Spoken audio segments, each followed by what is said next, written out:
FanDuel's Breakfast at the Breeders' Cup is presented by Fasig-Tipton and by Windstar Farm.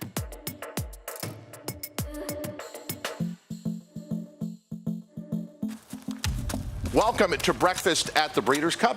If you are a fan of horse racing, you should be here.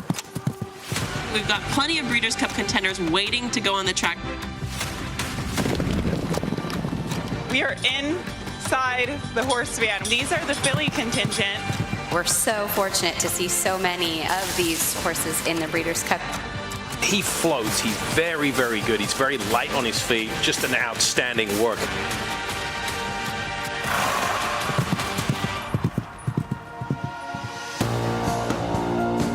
Santa Anita, for an 11th record time, will host the Breeders' Cup World Championships, the 40th edition, taking place here in Arcadia, California, Friday, November 3rd and Saturday, November 4th. And back at the Breeders' Cup, one of 4 horses trying to defend his title. It's Cody's Wish, back for more in the Big Ass Fans Breeders' Cup Dirt Mile. We'll look at his workout from a day ago and how he is preparing here at Santa Anita for his championship moment. And then there is Ushba Tesoro, representing Japan in one of those rare moments in the history of the Breeders' Cup where the biggest race, the Longines Breeders' Cup Classic, America might not be the favorite. That horse right there, Ushba Tesoro, a champion from Japan, may be the horse to beat. Welcome to Breakfast at the Breeders' Cup. I'm Todd Schrupp on our set just off the paddock here. If you were here with us yesterday, obviously there's been only one thing you've been thinking about since you watched our show, and that is Go Rocket Ride. He was preparing for the Longines Breeders' Cup Classic. We were showing his final workout live here on the show, and he suffered a major injury. Michelle Yu has more on Go Rocket Ride the morning after. Michelle? Thank you so much, Todd. When Go Rocket Ride left the racetrack yesterday, he was diagnosed with a displaced condylar fracture and a little bit of ligament suspension stretching. So he is actually right now back in his stall, and I spoke to Mandela this morning, and Mandela said he's been a wonderful patient, laying down a lot, which is great to prevent something like laminitis, which can be caused by horses not being weight-bearing on all 4 legs, and they have scheduled surgery for today. He's going to undergo an arthrodesis surgery, which in the simplest of terms is basically a joint fusion. It's not 100% out of the woods yet, but he looks like a very happy customer. They said he's been a really great patient. He's over here eating. He's got his ears pricked. He's very interested in what's going on. So Richard said that today, after training, they will take him to the on-site hospital here and begin that operation. Todd? Well, that is a welcome sight. You're looking at Go Rocket Ride live this morning here at Santa Anita, back in his stall at Richard Mandela's barn. Simon, you and I have done truly hundreds of these shows, be it the Breeders' Cup or be it at the Kentucky Derby. That was a first, what happened yesterday. How rare is it? Oh, I mean, it's very rare. I mean, the chances of that happening during one of these shows, it's probably a 0.1%. It just doesn't happen because we're dealing with the best horses in the world who are getting taken care of in the best way possible with a great veterinary team on site. So, you know, it's just unfortunate. Stuff happens. It's part of life. I know it's very hard for some people, but, you know, there's no way that a trainer or a jockey would take a chance with a horse like that. I mean, in a situation like this, on a grand scale like this, it just wouldn't happen. You know, I always say it's like going to a DUI checkpoint and having, you know, drank 2 bottles of vodka. You just don't do it. It doesn't make any sense. So unfortunately, you know, accidents happen. But good to see him in the stall there. He's stabilized. He's got what's called a Kimsey splint on. That's a boot that'll keep that leg in place until he undergoes the surgery. The tough part's to come. I will make that admonition. Surgery very tough on horses, but the fact that it's here locally, he doesn't have to travel too far, and he'll have, you know, round-the-clock monitoring at the barn post-surgery. That's the key part. The next 10 days to 21 days are going to be the most key point in this recovery process post-surgery. And as we said, if the incident like that had to happen, it was fortunate under the circumstances. You got Mike Smith aboard. He knew exactly what to do in that moment. And then, as we said, because of the protocol set up here at the Breeders' Cup, immediate attention to Go Rocket Ride, and there's the end result. He is on the road to recovery. We'll have further updates as we receive them, but we get back into the preparations for the 40th edition of the Breeders' Cup. Let's go back to Ushba Tesoro. Is he really the horse to beat? Yep. in the Classic. He is. Yeah, he's one of them. I mean, it's a wide open race, right? But he comes in with, I think, tremendous credentials. Obviously, Dubai World Cup winner. His prep race. I keep saying I watched it at Funibashi Racecourse. Look, he was meant to win. It was one of those. Yeah. It was like a practical move allowance prep race. It was a race pretty much handed to him, but he did it perfectly. He didn't do too much. The key with those easy prep races is you just want to get a race under your belt and then take that jump forward, because he'd had most of the summer off. Big horses take the summer off in Japan. Very humid conditions over there, but the condition he's carrying, he looks so well maintained, the muscle tone, everything. Yes, he's a major player in here. There's no question about it. Japanese champion, Dubai World Cup winner, 3 for 3 on the year. Overall, lifetime, 10 wins from 30 starts, but enjoying himself out here at Santa Anita. That is straight and strong. Yeah, look, he's a Japanese horse, and finally, I think they've persuaded the rest of the world that they can win these big races. But if he'd had a Baffert Saddletail, a Mandela Saddletail, you'd be going down there, oh yeah, he's a favorite. Just because he comes from another part of the world, that doesn't mean anything anymore. He looks tremendous. I'd be scared of him if I was competing in the Classic. What is his running style exactly? Where's his optimal spot to be in the early stages of a race? Yeah, in that last race, the prep race I watched, he sat just off the pace and exploded late. I think he's very handy. Dubai World Cup, he was away slow and kind of sat back and came with one run. Last time out, he was just a little closer because it was a weaker competition. Wow, he's looking to do more. Wow, Ushba Tesoro making an impression out here at Santa Anita. I wish I had the words that Andy Biancone has to describe horses that she likes, because she always has a turn of phrase that I do not. Yeah, it's unique. I don't think anyone can replicate what Andy does with her. And Andy Biancone is here. She's here. She made it. Yeah, Andy had a delay in her travel. Well, when you travel by horse, it takes you a little bit longer. So, Andy, glad you finally got here. We showed you Michelle Yu. She's on the backside here at Santa Anita. So is Joaquin Jaime. And Kaiten Bradar, is she going to... Yeah, the microphone's working, Kaiten. She's been at the Brad Cox barn the last couple of days, but there are other trainers and other workouts that she'll be bringing us, as well as the latest news out of Louisville. But we start on horseback, back at Santa Anita, Andy Biancone. Hey, girl. Hey, Todd. We finally made it, me and Dill Pickle, and wow, what a breathtaking morning it is. Just to be immersed in all this equine talent it's so special. I'm still soaking it all up. So far, we've seen a lot of horses breeze and train, but we're going to be getting live info from exercise riders, pony riders, assistants, everybody who's in the midst of all this action, just talking about all these Breeders' Cup contenders. It's certainly heating up, and it's getting exciting, Michelle. Well, Andy, now that you're here, don't take too much of my job, all right? I've got to beat Joaquin in these daily steps, so I got to be meandering about finding these people to talk to. Workers that we're looking forward to today include a couple from the Bill Mott barn, including Cody's Wish and Elite Power. I know we saw Clairiere going out at 6:30 this morning for Steve Asmussen. We'll check in over at that particular barn. And we're going to find another retired racehorse that has Breeders' Cup ties that is currently a pony, so stay tuned for that later on.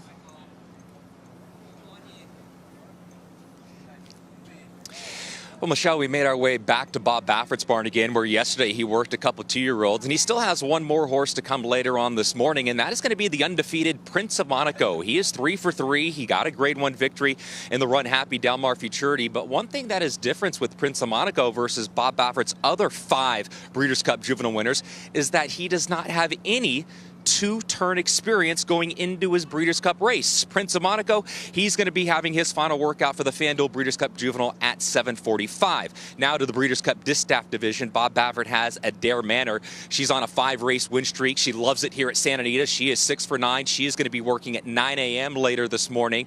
And how about a Preakness winner is going to be on the racetrack still to come today? That is National Treasure. He's going to be running in the Breeders' Cup Dirt Mile. National Treasure also going to be working later this morning at 9 a.m. You guys were talking about Ushba Tesoro.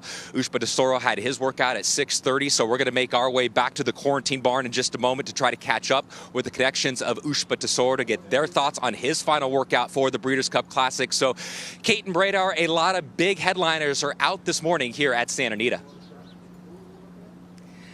There were some headlines as well this morning, but the big story was dodging raindrops as it was a very wet morning here in Louisville, Kentucky. Later today, the track opens its fall meet with Future Stars, or Stars of Tomorrow, and a program my husband, I'm really proud to say, created many years ago that has risen in popularity and been mirrored by the Breeders' Cup. We'll see 2-year-olds in all categories, but while horsemen here focus on future stars, the stars of today that are headed to the Breeders' Cup, 14 in all, will be shipping out today and tomorrow, headed for Southern California. Among them, a team from Dallas Stewart's barn. I talked a little more about some of them and take a closer look, visiting with some of the horses themselves, checked in with Brad Cox, and most importantly, got to spend some time with Alex Bregman. Major League All-Star is looking for a different kind of championship. He is all geared up for No Name Mets in the Breeders' Cup, and had a chance to talk to him. And guys, what a delight to get to chat with him. He is so enthusiastic about horse racing. He said, you know those champagne showers you see after World Series and big games? Well, you ain't seen nothing yet if No Name Mets gets it done. Yeah, he had a horse running yesterday in the final race on closing day at Keeneland. He talked to Scott Hazelton, and he said the family's all in. His wife was there with them. Their kids are into it. It's great to have someone like Alex Bregman, who obviously in the prime of his career with the Houston Astros, loving our sport at the highest level. Yeah, and got the right introduction through Mattress Mac, obviously, down in Houston. That was the introduction. So, yeah, I'm glad he didn't make it to the World Series, so he can play here. Yeah, well, he's in the same place as your beloved Dodgers. Let's talk about the Breeders' Cup Filly and Mare Sprint. Society in here for trainer Steve Asmussen. Last time we saw her was at Charlestown. She was a winner there by 5.5. Race before that, Ellis Park, she won the Chicago by 10 3/4. Look, those are impressive margins, but you also have to look at the venues and the races themselves. Right. What does that mean coming into a top-level race like Name this? the last horse to prep at Charlestown for the Breeders' Cup. I mean, they've run, right. but I don't think they've won. But here's a look at Society this morning here at Santa Anita. What is an exercise rider to do when a horse is this eager? Yeah, they can't move. They just have to lock in that position, leaving the pole, and sit there, especially with a guy like Steve Asmussen. He doesn't like his horses to work quick.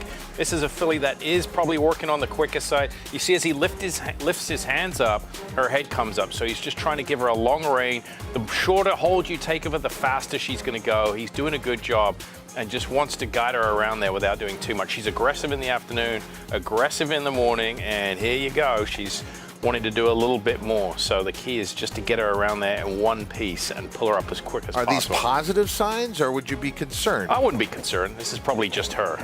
She is a daughter of Gunrunner out of the Tappan Mare Etiquette, bred by Peter Bloom. Thoroughbreds in the Commonwealth of Kentucky, a homebred for Peter Bloom, and she is eager this morning. Society getting ready for the Breeders' Cup Filly and Mare Sprint. Last year, she competed in the Breeders' Cup Distaff, but she has been a better sprinter this year. Can't pull her up. The Longines Breeders' Cup Distaff. Let's talk about Clairiere, also for trainer Steve Asmussen.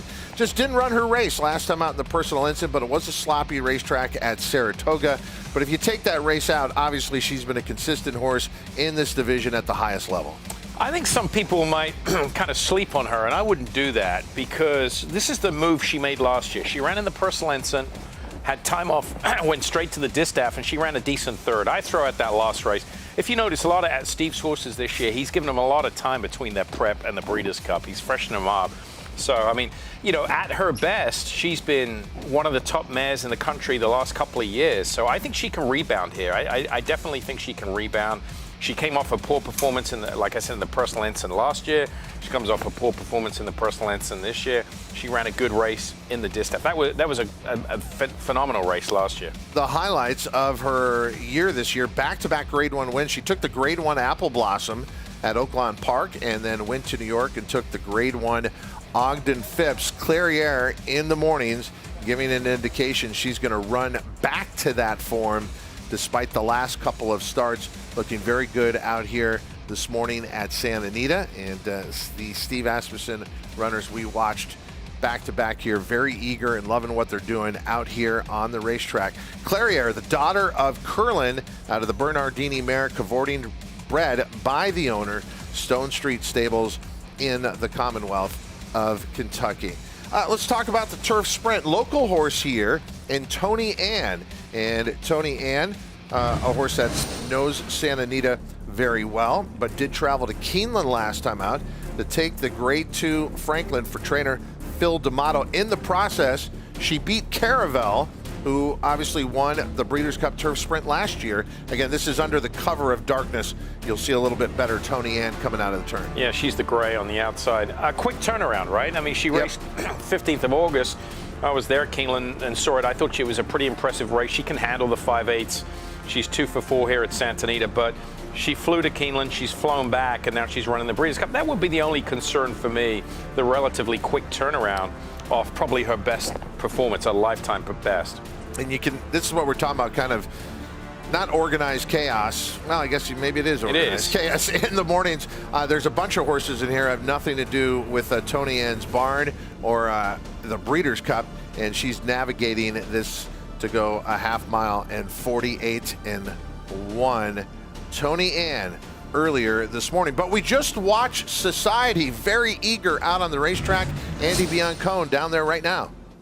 Todd, we just saw Society, quite a handful under her daily exercise rider, Carlos, but we're here with assistant trainer Scott Blasi. Scott, what are your impressions following her little gallop this morning? She's an airplane. She's an airplane. She's doing really, really well. Absolutely. What did she do this morning? Was it more just an open gallop or? Just an easy 3/8. Oh, perfect. And how do you feel like she's behaving now after that 3/8? She's good. She's just ready to go. She like the track here? Oh yeah, all my horses have trained really well over it. So. Well, she looks fantastic. We're so looking forward to seeing her. Great job and good luck. Thank you. Back to you guys. All right, there's some breaking news regarding the Longines Breeders' Cup Classic. Do want to emphasize, though, Society, those are huge words about how ready she is from Scott Blasi for the Breeders' Cup Filly and Mare Sprint. But unfortunately, our Kentucky Derby winner, as being reported on social media and around racing media, Mage is not going to make the Longines Breeders' Cup Classic. Yeah, this is just breaking news moments ago. Mage unfortunately out of the Classic. Gustavo Delgado tweeted this morning, unfortunately, we've decided to cancel the trip to Southern California. He presented with a feverish state this morning, and we've noticed symptoms of a lost appetite. Given the proximity of the race, we feel that it's best for the horse to skip the Classic. So unfortunately, a fever back in South Florida where he's based. So that's unfortunate. He'll always have this moment, though, this winning move in the Kentucky Derby. But unfortunately, it would not result in a win thereafter. A lot of times the Kentucky Derby winner, obviously they're the leader when it comes to getting the Eclipse Award for Outstanding 3-year-old. But this is not going to be enough for Mage to ultimately do that. No, it won't, unfortunately. There's been a big divide this year with the 3-year-olds. We've touched on it the last couple of days. You've got Mage, who won the Kentucky Derby, and he was very good early on in South Florida. And then there seems to be a dividing line after the Belmont, right? All those early 3-year-olds really haven't showed up outside of, I would say, Arcangelo, but he was still a maiden back in February. So the group that we have in the Classic, they've taken over from midpoint and really taken the form into the back end of the 2023 season. So unfortunately, Mage, he was in Kentucky. I misspoke, said he was in South Florida. He was training in Kentucky and won't make the flight out here. Yeah, and then with the injury to Go Rocket Ride, because he's still in that mix for Eclipse Award. It's all about Arcangelo now. He just has to run a big race in the Breeders' Cup Classic. Let's check in with Michelle Yu. Hey guys, we're out here watching Songline and Mikhail walking around. Now, Songline has been very active in her day-to-day activity here at Santa Anita. She basically comes out twice. What they do is they come out here and they walk her around in circles. Then they take her on the track out through the paddock, warm her up a little bit in the paddock, and then they bring her back to the barn, and then they come out and train. So we're just watching her right now on her preliminary warm-ups. We did speak to Kate Hunter, who represents all the Japanese horses over here, and she said that this is basically because what she's used to in her training at home is this kind of thing, walking around, taking leisurely strolls. It's not just head to the track, train, and go home. So for her to kind of stay in her routine, they they've kind of had to alter that by utilizing the different areas at Santa Anita. So this is step one of her training, and you'll see a whole bunch of her going out. She had a really strong move yesterday, and I'm glad we get to see her out here again today. We just saw Yushpa Tesoro walking back past us again, and we'll try and keep an eye on Songline once she finally makes it over to the racetrack. And there's a great past performance line for Songline. Going back to February of last year in Saudi Arabia, she took their sprint race there by a neck over Casa Creed, and then Casa Creed got a measure of revenge on her this year. So a lot of people are coming in thinking, okay, Songline's a legitimate contender in the mile. And as we talked about with the defection of some of the Europeans, Aiden O'Brien, no Paddington in here, and a couple others from overseas, well, then that moves up the hopes of the mayor of Saratoga, Casa Creed. Let's stay in this category. There is a horse coming from overseas that we are familiar with, and that is Master of the Seas for trainer Charlie Appleby. Yeah, crushed in the Woodbine Mile. I remember that coming over back in the middle of September, and then went to Keeneland and ran a bang-up race, finishing second to Up to Mark, who would be one of the top domestic horses for the mile. So Master of the Seas. Look, he's not Europe's best by any means at the mile trip, but as we often say, sometimes that B string can get the job done over here, and that's proven with Master of the Seas winning the Woodbine Mile. Master of the Seas live out on the main track here at Santa Anita. Why is Charlie Appleby so good at bringing horses over to North America and have them perform so consistently, winning race after race after race?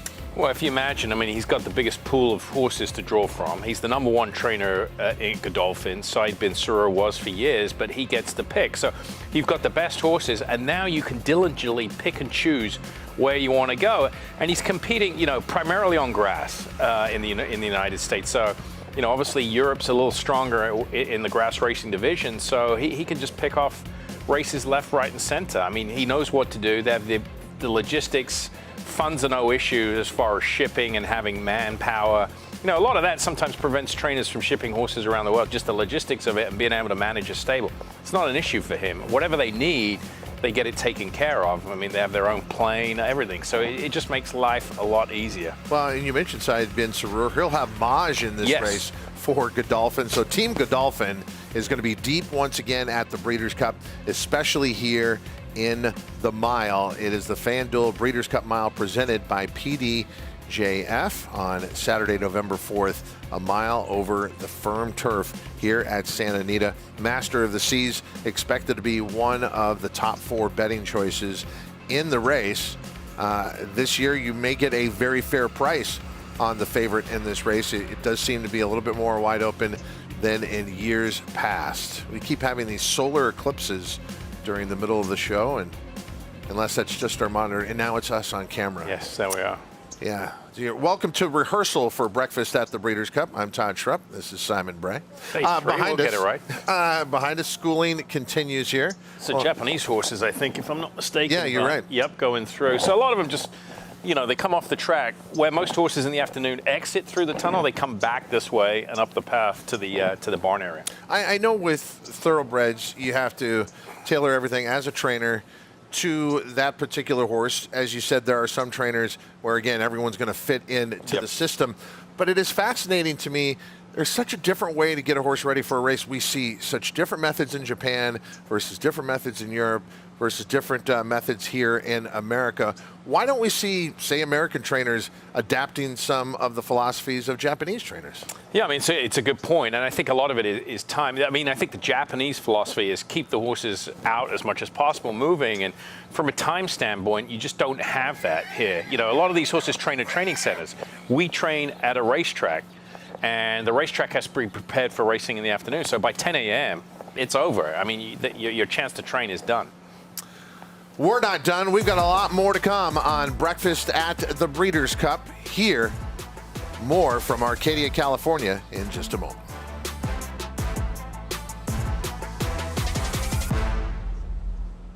What makes Life is Good so exciting as a stallion prospect is his freakish talent. really, really fast horse. And Life is Good is set right out for the early lead. He had so many different gears. Life is Good is the winner. Not only had the speed, but he's also able to carry that out, to win races like the Whitney and the Pegasus World Cup at 1 1/8 miles. Life is Good! They ran him off their feet in the Pegasus! To carry that speed over that type of distance is super impressive. FanDuel Casino has your chance at the #1 feeling, winning, which ranks even higher than the 18th best feeling, saving a kid from a well. 59 years later.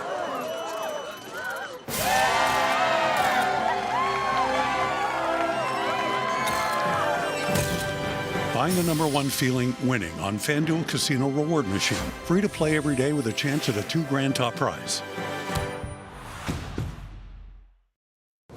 Hey there, it's Craig Carden. I know I can't believe it either, but the World Series is officially here. So if you're choosing to make a wager on the series this year, please be sure to do so responsibly. Gambling should always be fun, social, and entertaining.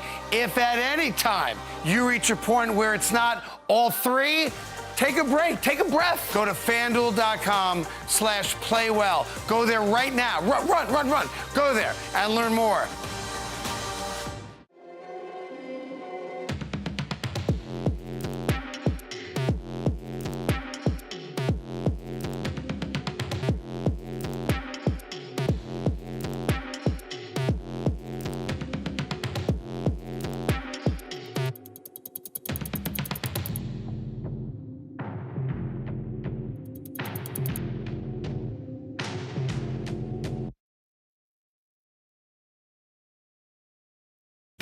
They're coming to the top of the stretch here. Super Ocho.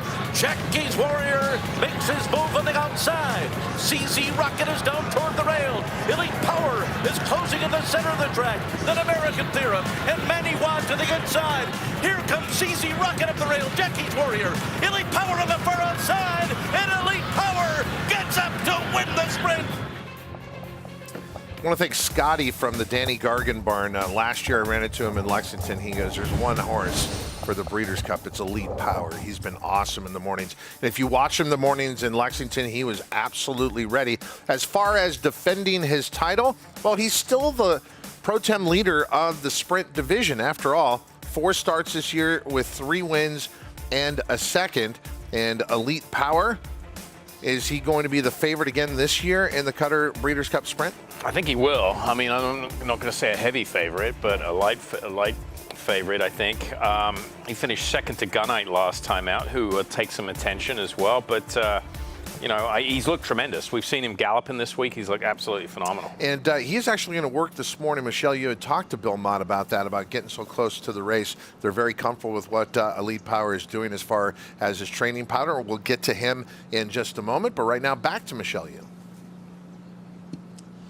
Okay, guys, it's taken me 2 whole days because Michael McCarthy moved barns to be able to find him. So I've been hiding.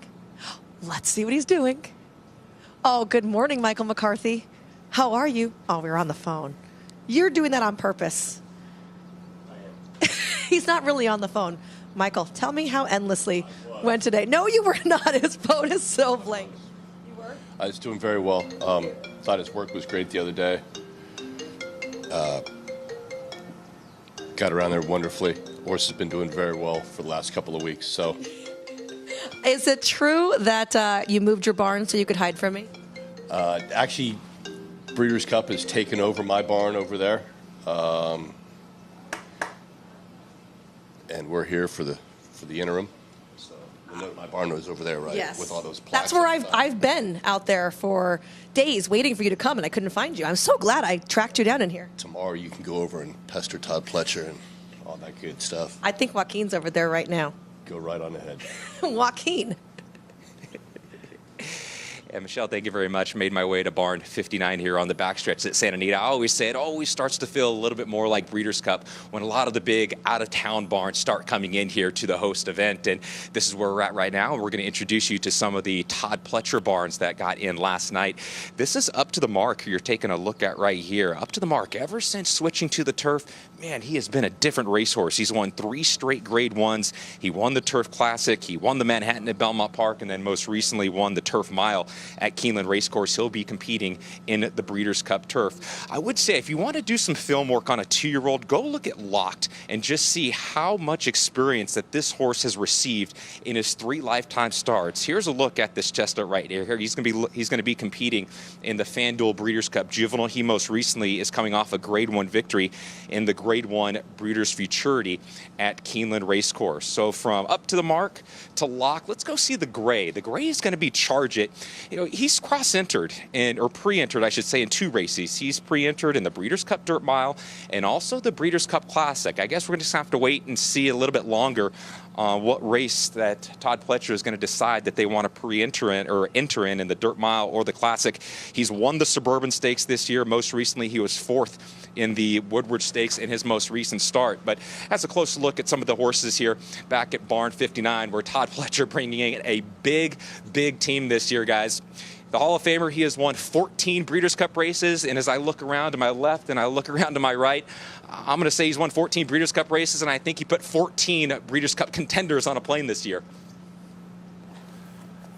Yeah, the numbers that he and Brad Cox are going to have are remarkable. Yeah, it's unbelievable. I think Pletcher, 12 he's bringing this year. Of course, Aidan O'Brien leads all pre-entries with 13, but Todd with 12, and Chad Brown's got 10 pre-entered. And maybe that news with Mage might take Charge It into the Classic. It'll be interesting to see. Okay, so earlier we saw Master of the Seas coming out of the main track, but Master of the Seas is starting his preparations now for his effort in the mile on the grass. This is a look right now live at Master of the Seas. Yeah, just the Euros get to work over the grass here or train over the grass. Obviously, the domestic horses stuck on the main track, as we see. So here he is, just going around the dogs there. They'll keep the turf course, the rails out 30 feet. Then you have the cones out, the dogs out. So they'll be working way to the far outside here to preserve that turf course. The fact that he has had 2 starts here in North America before this, it's not like it's his first time over here, but it's his first time, obviously,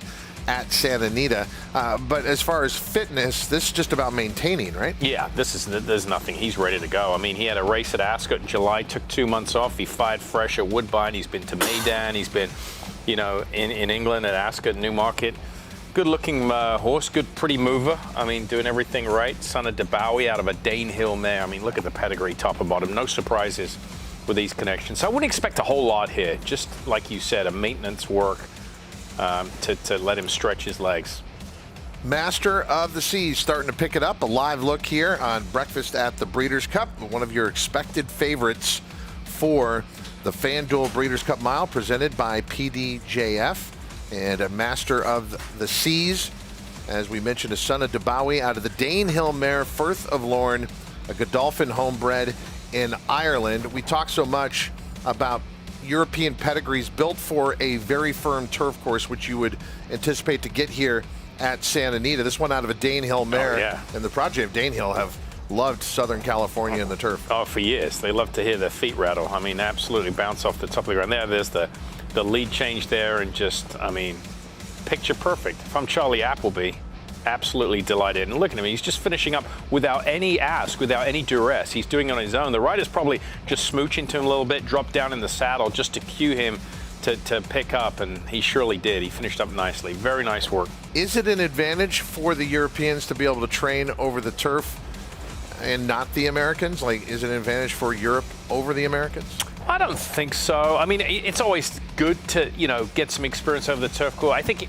at this stage, we're not dealing with young, inexperienced horses. We're not dealing with young, inexperienced horses. So, I think it doesn't matter. I think the U.S. runners get to go at 10 o'clock. I might have misspoke. So a little later on today. So yeah, turf workers. All right, much more to come, and that'll be when our show's done. Yeah. So technically, they're not working on the turf as far as we know, because we won't see it until tomorrow on tape. Yeah. We'll be back with live coverage from Santa Anita. It's Breakfast at the Breeders' Cup.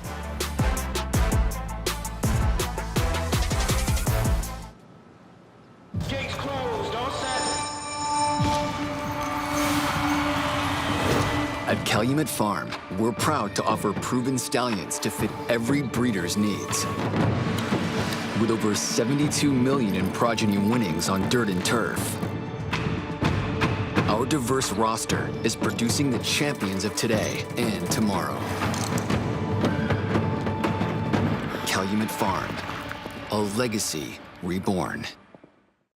I'm Greg. I'm 68 years old. I do motivational speaking in addition to the substitute teaching. I honestly feel that that's my calling, to give back to younger people. I think most adults will start realizing that they don't recall things as quickly as they used to, or they don't remember things as vividly as they once did.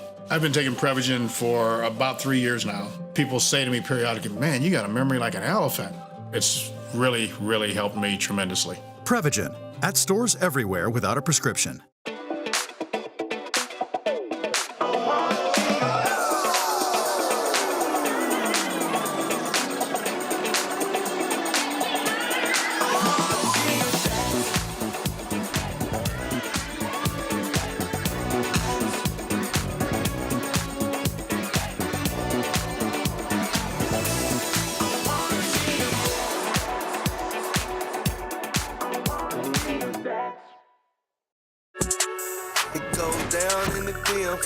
With FanDuel, every night is a watch party.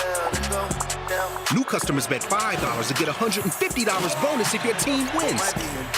Bet all the stars with all your friends and tell them that they get 3 months of NBA League Pass on us with any $5 bet. Only on FanDuel. New customers bet $5 get $150 bonus if your team wins. Plus NBA League Pass on us. This is a Kentucky Thoroughbred. This is a Kentucky-built Powerfoil industrial fan. Like a Thoroughbred, it too delivers unrivaled performance. And while they both run with purpose and pride, this one also runs to keep your workforce feeling cool and comfortable. Powerfoil, our best-selling big fan hands down. BigFans.com. Comfort without compromise. Trade Storm to win the Rico Woodbine Mile. She's going to do it. Simple Verse has won the Ledger. Snake Nick Spear and Asheen Murphy get through and have won. It's getting really tight. The star of the season, Roaring Lion. The purple cap, Kamiko the far side of him. Kamiko's won. The other midline, Mongostina has just won it with Mosse. Ocean Road after going to Vegas. Ocean Road. It is going to be Paravel to win the turf sprint.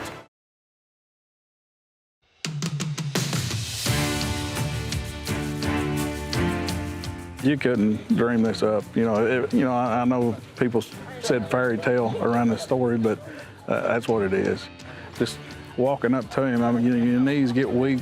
I know what it does for Cody. We've seen him go through so much. It just flattered us beyond words how you got a racehorse named after your son.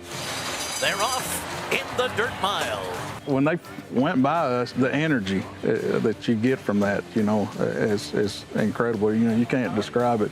Cody's Wish in the blue colors, blazing by horses on the far outside. That whole place erupted, and it was like a tidal wave coming to us. They were nose to nose, so I knew it was going to be really close. It's Cody's Wish and Cyberknife. Slow down ending in between horses. Down to the final 16. Cyberknife on the inside. Cody's Wish on the outside. They're coming down to the finish. Here's the wire. Oh, the Wish has come true. That one's for you, Cody. I couldn't tell he won. And all of a sudden, all these hands were smacking us on the back and hugs and people just crying everywhere around us. And I knew he won then. I made a point to thank Cody's Wish. I said, he picked us. We didn't pick him. We were at the farm for the Make-A-Wish event, kept tugging and tugging, and he come up, kind of sniffed around on Cody and just laid his nose in his lap, and he's done it every time since then. Incredible.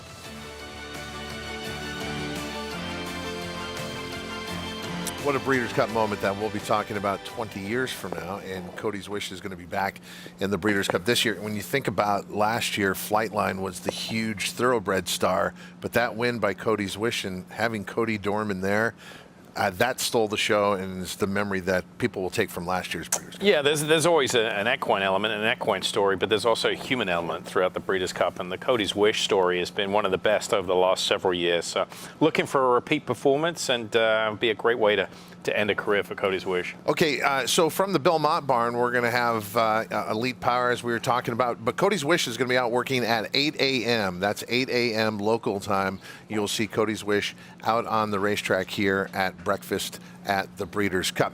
Let's get to Churchill Downs in Louisville, Kentucky. They'll be racing later this afternoon, but a busy morning for horses preparing for the Breeders' Cup as well as the afternoon races. And on site for us, Kaiten Bradar. Well, here at the Dallas Stewart barn, I should say two-time Breeders' Cup winner, Dallas Stewart, where he's looking to put on a shipment to California for Breeders' Cup contenders. All of them a little under the radar as far as the wagering's concerned, but kind of interesting horses to keep an eye on. Starting with the guy right behind me, and that is Hoist the Gold, who punched his ticket with a win in the Phoenix Stakes. I've talked to a number of his crew, and they all say the same thing. He's never trained better in his life than he has post-victory in the Phoenix. They are all very, very excited about this sprinter who has traveled to California before with limited success, but seems to be thriving. And you might glimpse him playing a mean game of Jolly Ball as well, because he is so spirited and feeling so good. Right next to him is the Chestnut Shirl's B, who I've watched train since he came to Dallas's barn. He's recently been equipped with draw reins in an effort to just kind of hone him in, and it's worked very beautifully thus far. This is a horse that has really got a lot of talent. He won in Dubai and quickly moved to Stakes Company. Now, since coming to the United States, has been pointed all along by Charles Fipke for the Breeders' Cup. Originally, potentially a trip to the Classic, but now pre-entered in the Breeders' Cup Dirt Mile. Shirl's B going to be a big price, but that's nothing that keeps Dallas Stewart from putting them in the entry box. He also has two fillies coming in. Now, Sabra Tough was fourth in last year's Breeders' Cup Juvenile Fillies, and Dallas really looking forward to the opportunity to try her again against a very deep field in the distaff and accommodate Eva, an under-the-radar filly who recently broke her maiden. Dallas isn't afraid to enter horses at long prices, but he's had some success in the past. Both his Breeders' Cup Distaff winners, Unbridled Elaine and Forever Unbridled, were horses that were somewhat overlooked, but if you're in it, Dallas feels you've got a shot. So we're going to keep an eye on these four who head to California a little later today. Thank you, Kaiten. And so many horsemen and women coming from all around the world to be here at Santa Anita for the Breeders' Cup. They're going to find ideal conditions. We expect a temperature up in the high 70s for both days of racing, Friday, November 3rd and Saturday, November 4th. Right there in the middle of all the action of the workouts this morning here at Santa Anita, Andy Biancone and Dill Pickle. Todd, there's plenty more action to come. Obviously, the main track is under a renovation break right now, so they are harrowing the surface. Santa Anita is unique because there's 3 breaks, so horses constantly get a fresh track to gallop on, which is super important. But coming up soon, 7:45, we've got Dr. Scheibel training. 8 o'clock, obviously, we have all the Bill Mott trainees, but we're going to take a break ourselves on FanDuel TV, but stay tuned for all the Breeders' Cup action. We'll be right back.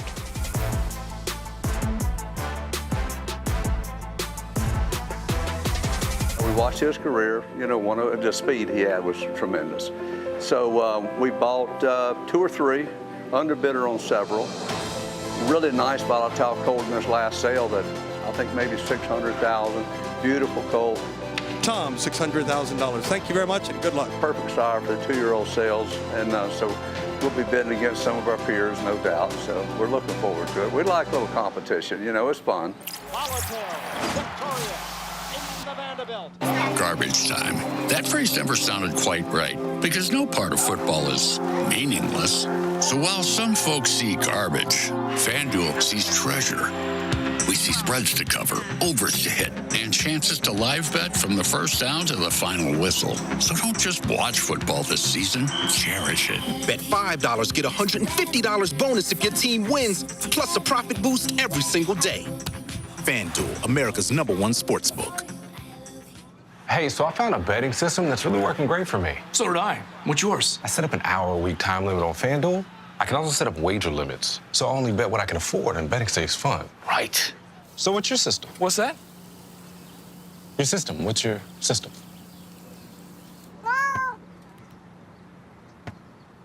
What is that? Every bettor has a system. Make FanDuel's responsible gaming tools a key part of yours.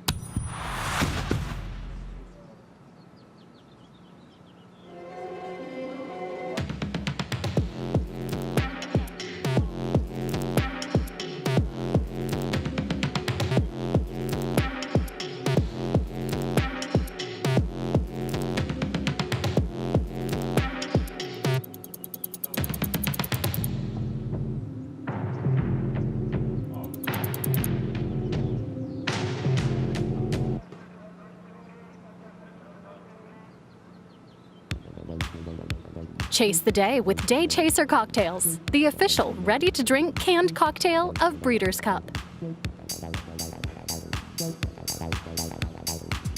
FanDuel's Breakfast at the Breeders' Cup is presented by Fasig-Tipton and by WinStar Farm.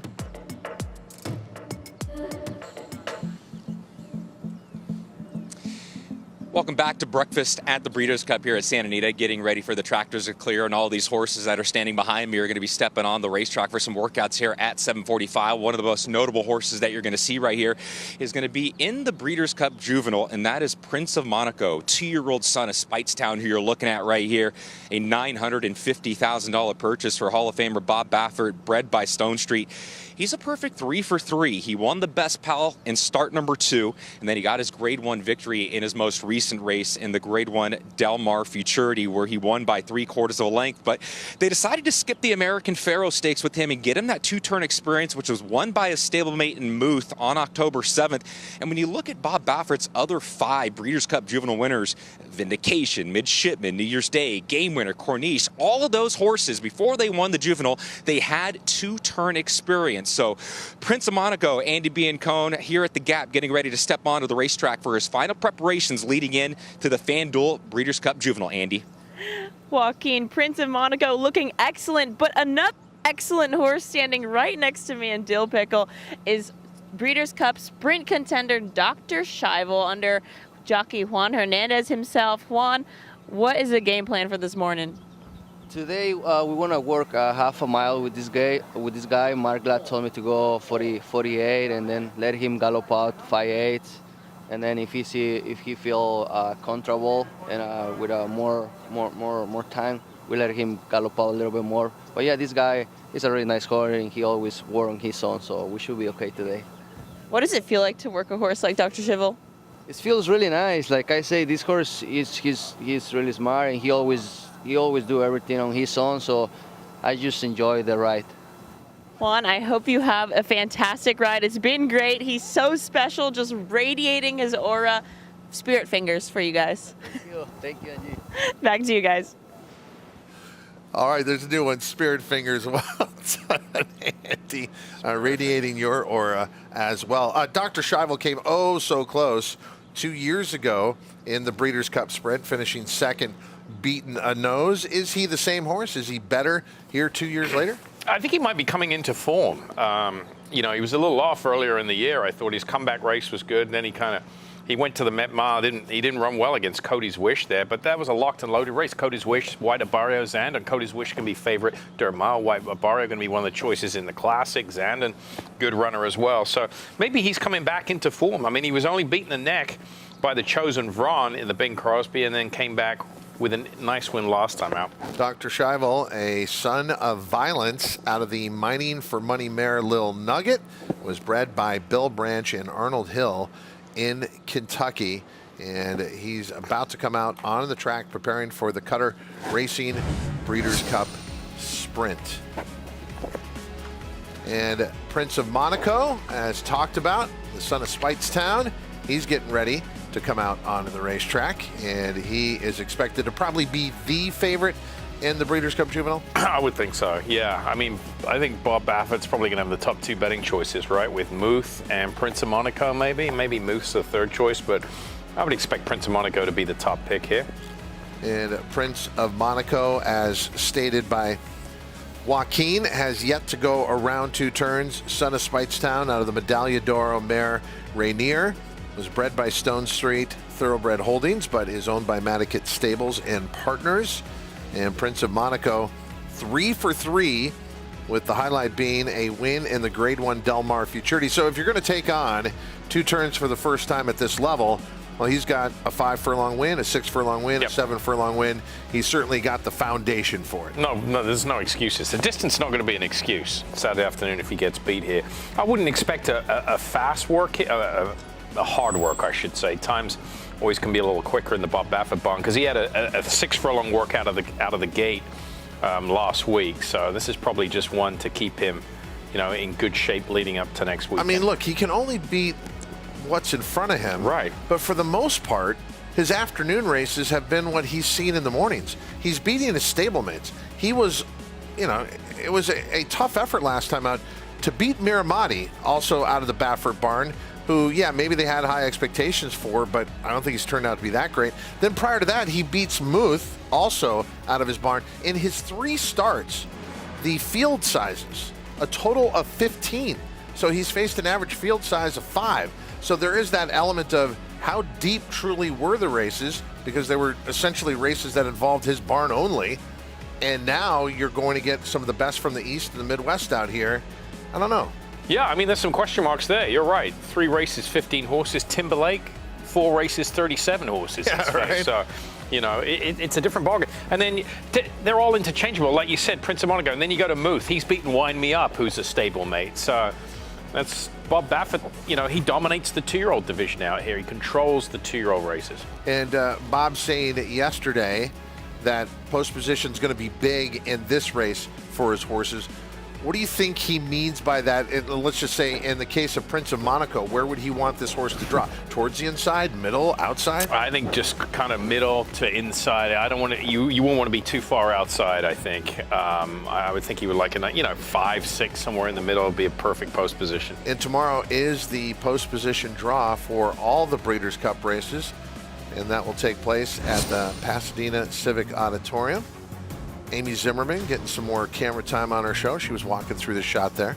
Also getting some more camera time, it's the John Deere tractors that are finishing up the maintenance here on the main track at Santa Anita. Nothing runs like a Deere. John Deere, the official equipment sponsor here that we've seen for many years at the Breeders' Cup.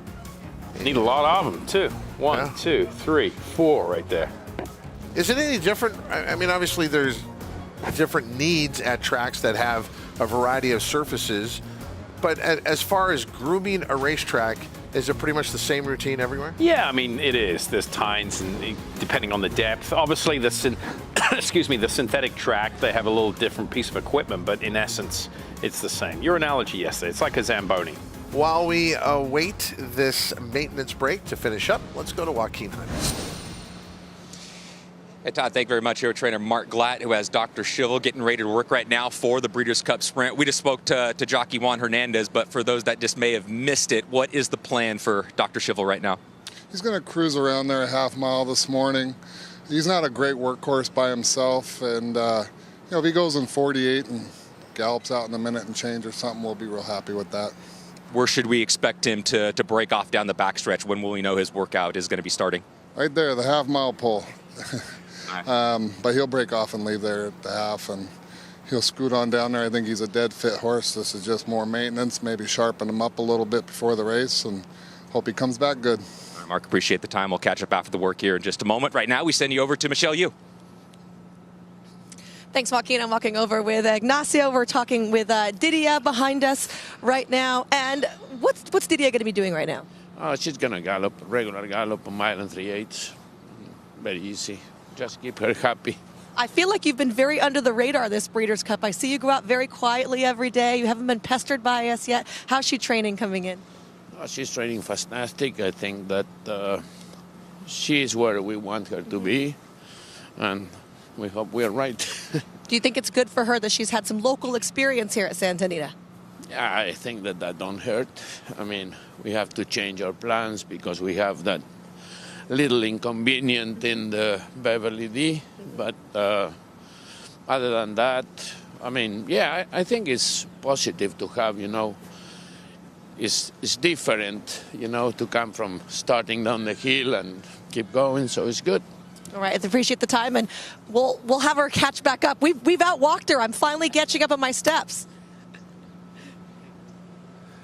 And Didia has yet to win a Group 1 race in America. She was a Group 1 winner in Argentina, and her last win in the Grade 2 Rodeo Drive, she made Anna Sett, who looked like the leader of the California division for distaff turf horses, look average. Yeah, I mean, 3-year-olds. She was Anna Sett, a 3-year-old, of course, but you're right, and she blew by. I thought it was very impressive as the cavalry charge comes out after the break. This is what we're talking about. You said it's organized chaos. It's no different than when you go to one of those flight-aware websites. You see all the airplanes in the sky? When there's a map of America, there's 30,000. Everyone knows what they're doing. But, yeah, that's what I was going to say. There's no control tower here. There's no one saying you get to go first, you get to go second, you get to go third. So there's a lot of trust in here. Yes, there is. There's a trust. People don't want to mess up anybody else's work. They're very respectful of the space, their lanes, and everybody kind of knows the patterns that other trainers do. They'll say, like somebody might shout over right now, where are you going? I'm going from the 5/8 pole. I'm going for the half-mile pole. Well, you go first, I'll go behind you type of thing. And that's been going on for over a century in this magnificent sport, thoroughbred racing. As we mentioned, Prince of Monaco getting ready to go out for trainer Bob Baffert. Do you think trainers of 2-year-olds want to get this out of the way first and get out of this chaos a little bit? Yeah, I think any horse you want to get, depending on the horse, you just want to get out there early, and be the first. We saw it with Tamara yesterday, right? With Mike Smith wanted to be out there first, and this is Prince of Monaco. He looks like he's on the outside there with a stablemate. So I would imagine they'll probably go 5/8 in company together, would be my guess. And the Breeders' Cup Juvenile, part of Future Stars Friday, which has become a big day, that first day of 2 championship days of racing. And FanDuel, very proud to partner with the Breeders' Cup to present this race along with Thoroughbred Aftercare Alliance.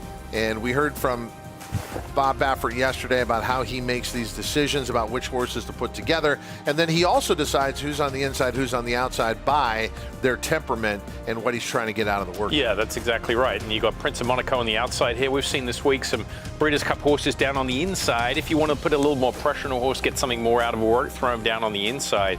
Here he's just sitting off his stablemate here. And the design is, you don't want one horse much better than the other, really. Whether it's the lead horse or the actual, contender, Breeders' Cup contender. And like I said, probably the goal here just to, be together and finish up nicely. I wouldn't see Prince of Monaco,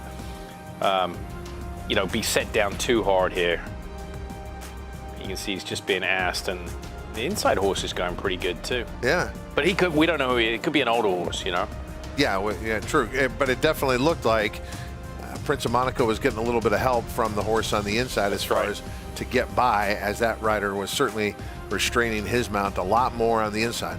But this is why it can be confusing in the morning to the uninitiated. You could look at that inside horse and say, man, he went much better than Prince of Monaco. But in the afternoon, he might be a $50,000 claimer. The Prince of Monaco just might be a lazy worker. There's so much that goes into it. Andy Biancone's a Grade 1 disstaffer. Who you got with you, Andy? Todd, we're here with Breeders' Cup Juvenile Turf Filly contender Buttercream Babe. She won impressively at Kentucky Downs. She's about to go work a half under her rider D for trainer Mike Maker. She was a little bit anxious at the gap, so just decided to grab her with the pony, and she's just gonna get a nice gallop, break off at the half. Right now, she's just doing everything right, being very professional. Like I said, she was a little bit nervous at the gap, so that's why, we gotta help a friend, right, D? Yeah, but she's settled in right perfect now, and we're getting ready to go. Let me know when you want me to let you go. Okay. Back to you guys. bringing you something that only Breakfast at the Breeders' Cup can bring. We've got Andy Biancone, who has been assigned as the pony rider here with Buttercream Babe. And as she said, they're about to let this horse go for the work. But talk about the role that Andy has here, Simon. Yeah, so you can see Buttercream Babe was a little anxious at the top of the gap there. You kind of touched on it with Prince of Monaco, got out early, a lot of those horses. So this horse needed a little help. It needed a little guide, a lead to get to the half-mile pole. It might have been a tough job for the exercise rider to get from the top of the gap all the way around the back to the backside of the racetrack to work off. So to eliminate the risk of injury, basically as a trainer's job and an assistant trainer's job, you're just trying to limit what can go wrong. Once you've got the horse there, you've got to prevent something from going wrong, whether it's the horse running off, whether it's them, hitting themselves as they're not galloping in a straight fashion. So what Andy is doing is she's helping this exercise rider get to the pole here because he's got his irons up. So if the horse goes left or right, there's a greater chance of him falling off than if he was galloping where his stirrups are a little longer. She's let him go now. And you see that the transition from leaving the pony into the workout is a lot smoother. And that's what you want to see. You don't want to see any erratic movement where a horse could, knock their front leg, pull a shoe off. You want a nice, smooth transition. And this exercise rider, she's obviously an aggressive filly. What he's doing now, he's just easing down to the rail. The cue for the horse, when they get closer to the rail, the faster they go. And you can see, look at that. As he gets down to the rail, she knows it's time to work. So this is a horse that's very keen, very aggressive. So what you're seeing now, can you imagine if he'd try to start right from the top of the chute and try and get to the workout in a much slower fashion than this? It might have been an absolute disaster. So the pony was there and Andy was there to help him do that. And, as we watch the show, you start to realize there's so many different positions at the racetrack, paying jobs. And yes, pony riders are out here in the mornings, and they get paid by these barns for their services, and they are very important services. As you're watching here, Buttercream Babe launched for her workout prior to the Breeders' Cup Juvenile Fillies Turf, part of Future Stars Friday. We talked about her on our first show, Buttercream Babe. Mike Maker bringing her out to California early. She was second in the Surfer Girl, which was a controversial finish because there was a long inquiry involving the winner, but the winner stayed up. This is one of the least impressive works I've seen in the first 3 days. I mean, but bear in mind, this is a turf horse working on the dirt. She was aggressive early, slowed down the lane, didn't switch leads, bobbled a couple of times, didn't look that comfortable on the dirt, and that's why on all 3 starts, she's raced exclusively on the grass. Okay, let's turn our attentions to Gunite, who will be in the Breeders' Cup Sprint. And Gunite coming out of the Parks Dirt Mile. Last time out, he was defeated as a 30-cent favorite on the dollar. But again, that's 2 turns, back to the 1 turn. And prior to that Parks Dirt Mile effort, he was the winner of the Grade 1 Forego. A little high head carriage you can see there, long rein. Looks like this horse could probably be a little light in the mouth, but the rider's not moving. He looks down at his watch there. You don't want to mess this up. Steve Asmussen likes the times to be exact. Otherwise, you'll get an earful when you come back. So keeps this horse probably in about the 2 path there, just to make sure they're not going too fast. And, a horse who's got the form to win a race like this. He's the son of Gun Runner, a Breeders' Cup Classic winner out of the Cowboy Cow Mare. Simple Surprise, bred by the owner, Winchell Thoroughbreds in the Commonwealth of Kentucky. When he had that win in the Grade 1 Forego, it was over Elite Power, last year's Breeders' Cup Sprint winner. So they're going to renew their rivalry this year in the Cutter Breeders' Cup Sprint. Good night, live here on Breakfast at the Breeders' Cup, out on the track here at Santa Anita. Michelle? Guys, I'm walking with Bill Mott right now, who's sending out a pair, Casa Creed and Elite Power. Bill, you opted to go after the early rush of the break. Why was that? Well, just sometimes if you're working horses and, you've got 30 or 40 other horses breezing, sometimes you can get tangled up with somebody else's horse breezing just by accident. And so I would just kind of wait for everybody else to get finished. You have to go in half mile today. What are we expecting here? If they went a half mile and 50, that'd probably be good for me. Both horses are ready to go, and they both run off of those type of works. I've got Casa Creed and Elite Power working together. They've been good workmates in the past. All right, appreciate it. We'll be watching. Okay, thank you. Guys? I mean, it is an unusual pairing, isn't it? Considering the objectives, Elite Power, a world-class sprinter on the dirt, and Casa Creed, who's a world-class, sometimes sprinter on the grass, and we've seen him go long on the grass and be a Grade 1 winner as well.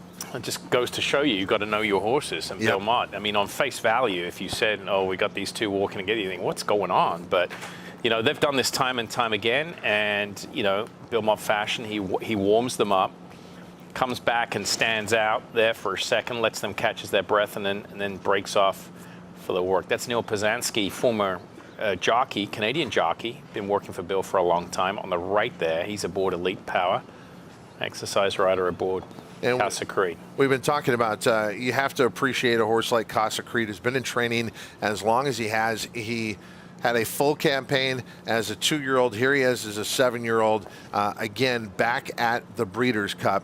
And Casa Creed and Elite Power about to work in company. Different objectives on Breeders' Cup Saturday, but two familiar workmates. And, you know, one thing about Casa Creed, he just loves being a racehorse. What you get in the afternoon, you also get in the mornings as well. So Elite Power will have his hands full in that workout. Meanwhile, Songline for Japan, she is preparing for the mile on the grass, and she is out on the main track now. Yeah, of course, speaking of Casa Creed, she beat Casa Creed by a neck in the turf sprint Saudi Cup Day a couple of years ago, well, back in 2022. And then he came back and finished well ahead of her this past year. Yeah, exactly. When he finished second again. So there she is here, just jogging. Not sure what she's going to do, whether she's going to work out or just go for a canter. As far as her credentials going around 2 turns, how does she fit here in the FanDuel Breeders' Cup Mile presented by PDJ? I think she fits. She won, I would say, Japan's premier mile race on the grass called the Yasuda Kinnan. It's usually run in early June. She won that race. That's a stiff mile. So I think the U.S. mile where they're turning left, pretty much spinning left the whole way around there, I don't think it's going to be an issue for her. So a lot of stars out on the racetrack, and a rising star in our sport who's been around a while but is now finally getting the credit she deserves is with Michelle Yu. They're saying very nice things about you. I was telling Sherry DeVoe that you were saying very nice things about her right now, Todd. Your first day that we've seen you here, what's your thoughts? Everything is good.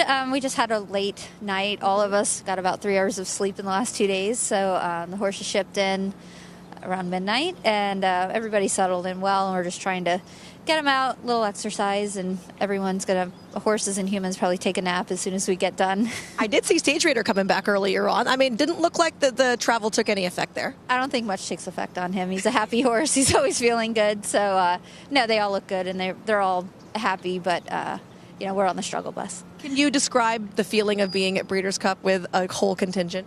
It's exciting, for sure. And, you know, a lot of preparation and organization goes into this. So we're finally here. And, you know, once we get settled in, really look forward to having a fun week. Excellent. Welcome. Well, we're excited to be seeing you, and we're going to be bothering you at the barn later on. Yeah, no worries. And don't forget, breakfast starts tomorrow, all right? Yeah, we'll definitely take full advantage. Todd. Thank you, Michelle. There is a breakfast marquee. I was worried. That wasn't. There is? It starts tomorrow, Michelle said. That's okay. why. Thank goodness someone said something. Because I looked at my credential. I've only got a B and a C, and I'm going to take advantage of that B. And I thought it was just Breeders' Cup. That's what the B and the C stands for, but it's B for breakfast. C for compound. Yeah. Elite Power. E for Elite Power. Out on the track here for the Breeders' Cup Sprint. Casa Creed going to be joining him. Bill Mott, not on horseback. That's kind of unusual because I know you saw him all those years. He would normally be right out there with the horses, sure. Right? He galloped horses when I worked for him for a while, but obviously underwent a little hip surgery, so you could see just a little hitch in his giddy up. But Elite Power looks great out here. So he's galloped around. We saw, before we went to Cherie DeVoe, we saw him standing there. So he would have gone around once around the racetrack, back, pretty much close back to where he started on the backside, and stand out here and just take a breath. This is something that's changed over the years with Bill. He mentioned it yesterday, how training has evolved, you know, about how the work's used. When we came to the Breeders' Cup in 1997 at Hollywood Park, I was in charge of the horses here. He goes, I want to see them all work 58, 59, 4 days before the race. And I didn't know what to say because it was so out of character. And he said how things have changed over the years. Now people are working 7 to 8 days out. They're, giving 6-8 weeks break before coming into the Breeders' Cup. Andy? Todd, we're back with Scott Blasi, our favorite assistant trainer. Good night. Just put in his final preparations. Scott, this horse was jumping around just a second ago. I mean, is that just a testament on how well he's feeling? Yeah, he's really sharp right now. And he's had a good month out here, so he's ready to go. Of all the Asmussen horses I've seen train, I feel like he's really just been outstanding. What have been your impressions from when he first arrived to now? Just to sharpen him up. He's coming off a mile race, so just not overdo it and not trying to impress anybody today. We're just trying to get him around there and keep him happy. Carlos, you've been riding him this entire time. How does he feel to you today? Better than ever before. He looks better than ever. Great job, guys. Looking forward to next weekend. Thanks. Back to you, Todd. And again, something we talked about on the first show, the Asmussen horses came out early. Goodnight's been here a month. You heard that? Yep. Scott Blasi. Okay, they're about to break off. It is Casa Creed and Elite Power for trainer Bill Mott working together. Yeah, Casa Creed down to the inside, Elite Power to the outside. And again, just to recap, you've got a Breeders' Cup Mile contender and Elite Power, Breeders' Cup Sprint contender working together. And for Elite Power, you would think on face value for a sprinter, he would be much more aggressive than that. You just automatically have that mindset that he's a fast runoff train. But exactly what Bill said, they work great in company together, a couple of old workmates. And this is typical of Bill, finish up together a half and 50. I mean, I could have predicted that before Michelle asked the question, but both going extremely well here. You can see Casa Creed slightly higher action. That's a good example of a dirt horse next to a turf horse. You can just see the biomechanics and the way they move just a little different with Casa Creed. He gets over the dirt very well, though. What a powerhouse pairing here. Casa Creed and Elite Power. Could this be the year that Casa Creed gets his first Breeders' Cup win? He keeps coming back, trying and trying. The mayor of Saratoga at the age of 7 with a big shot in the FanDuel Breeders' Cup Mile presented by PDJF. And then Elite Power, one of 4 horses defending their title, coming right back to make it back-to-back sprint. About $6 million worth in prize money running down there together. That's $3 million a pop pretty much. There is no better son or daughter of Jimmy Creed than that of Casa Creed. He has done it all. And over a long career, very privileged to watch him run 9 for 33 with earnings approaching $2.5 million. And your defending champ, Elite Power, owned by Juddmont, son of Curlin out of the Vindication mare Broadway's Alibi, was bred by Alpha Delta Stables in the Commonwealth of Kentucky. Casa Creed and Elite Power finishing up their last major workout before the Breeders' Cup. And they will both be running on Saturday, November 4th. Yeah, so they had their workout. They will now jog back. So, it's still a considerable jog back, over 5/8 of a mile back to the chute and back to the barn. They will jog past the state veterinarians, but look at them, absolutely hitting on all 4 cylinders. Perfect. That is a gorgeous view. And think about it, if you're sitting in the grandstand right now at Santa Anita, you'd be watching these magnificent champions, and then you'd have that backdrop of the San Gabriel Mountains and the sun starting to rise up over that. Santa Anita, nothing like it. Hopefully you're making your plans to be here for the Breeders' Cup for 2 championship days of racing this Friday and this Saturday. Casa Creed and Elite Power, 2 of the stars that you will be seeing. And there it is. That's never tired. I always think about how those mountains have been there for centuries, yet they're different every day. Sometimes it's blue skies, sometimes they're shrouded in fog, sometimes they're shrouded in smog, but they're still beautiful always. And when you walk, if you're coming here for the first time, I tell everyone there's a main entrance right by the fountain. Try not to go to any other entrance. Go to that main entrance through the grandstand, and when you walk out, it's like walking onto a Hollywood movie set and seeing that. It is stunning. All right, let's check in with Joaquin Jaime. Todd, thank you very much. Here with Hall of Fame trainer Bob Baffert. And Bob, we saw your 2-year-old Prince of Monaco working in company just a few moments ago. What did you see from his morning drill earlier this morning? Yeah, he went nice. I didn't want anything really fast. They were just cruising around there, but he's happy. He handled it well, galloped out well. So, and the riders were very happy with him when he pulled them up. He said there was a lot more left in the tank, so that's a good sign, and that's what you want right now. You don't want to empty them out the week before. When you look at the history of the FanDuel Breeders' Cup Juvenile, you've won it 5 times. One thing that they all have in common is they've all had 2-turn experience. Prince of Monaco, he does not. Because of that, have you changed things up and prepared him any differently coming into the Juvenile this year? Well, the reason I didn't run him, I never thought of running him in the American Pharoah. We ran at Del Mar. He had 2 hard races there, so I wanted to freshen him up, and so that's why I didn't run him. And there's nothing like coming in with a fresh horse, so it really helps him out, give him that extra time. So, but I just, he's a horse that we put some good works into him, but he's got a good foundation, after running at Del Mar, and so I really don't think that's going to be a factor whether they get it or not. They usually run their best race going 2 turns the first time, so.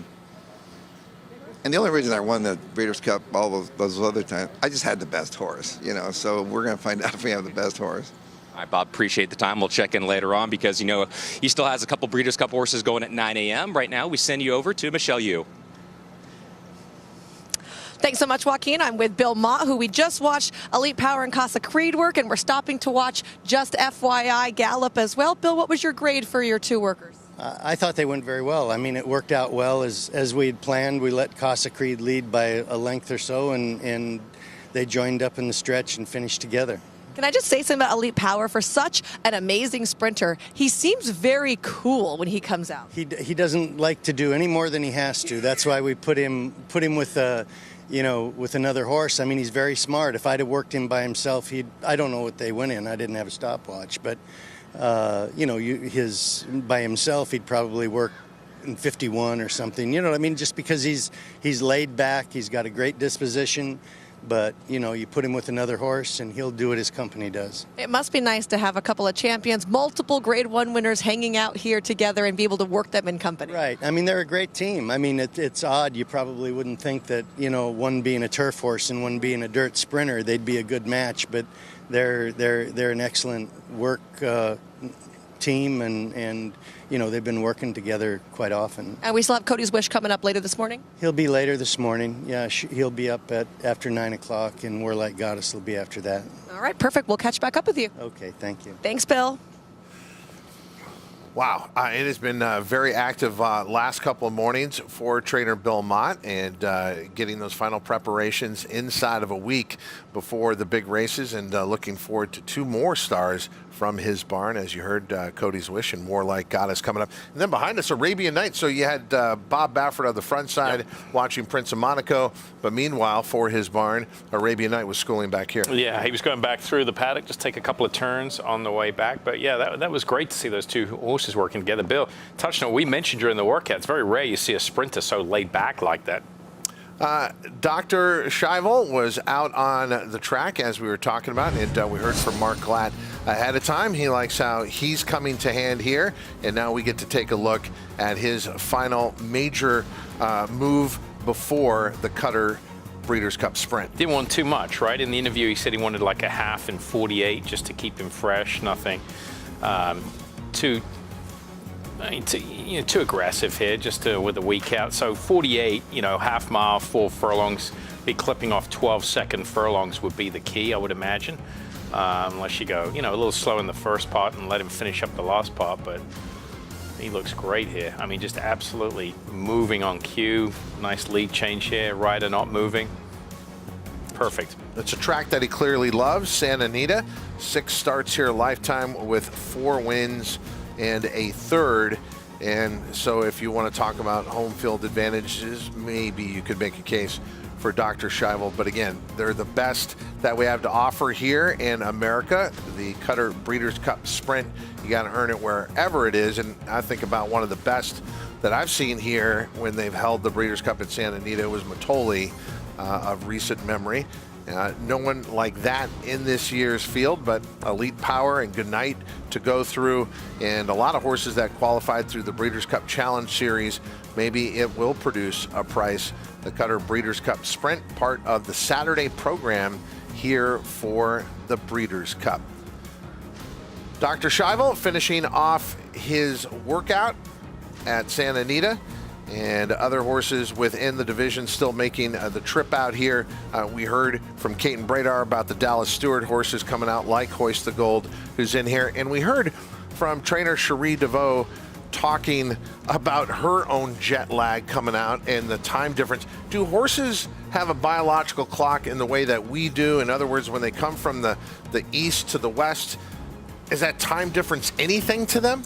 I don't think so too much. You don't see it. If it is, they recover pretty quickly. I mean, you just get them into their routine. That's the thing. Once they get back into their routine, which is, going to the track, having their morning feed around 10, 11 o'clock, and then the afternoon feed, I don't think they get it as much as we do as far as jet lag goes. Let's turn to the Breeders' Cup Turf Sprint and Private Creed. Private Creed coming out onto the track, and the Breeders' Cup Turf Sprint is actually going to be after the Classic. It's been kind of a weird year. College football. Yeah, we got to get to college football. It's going to be earlier next year. Moving up the Classic. The Classic?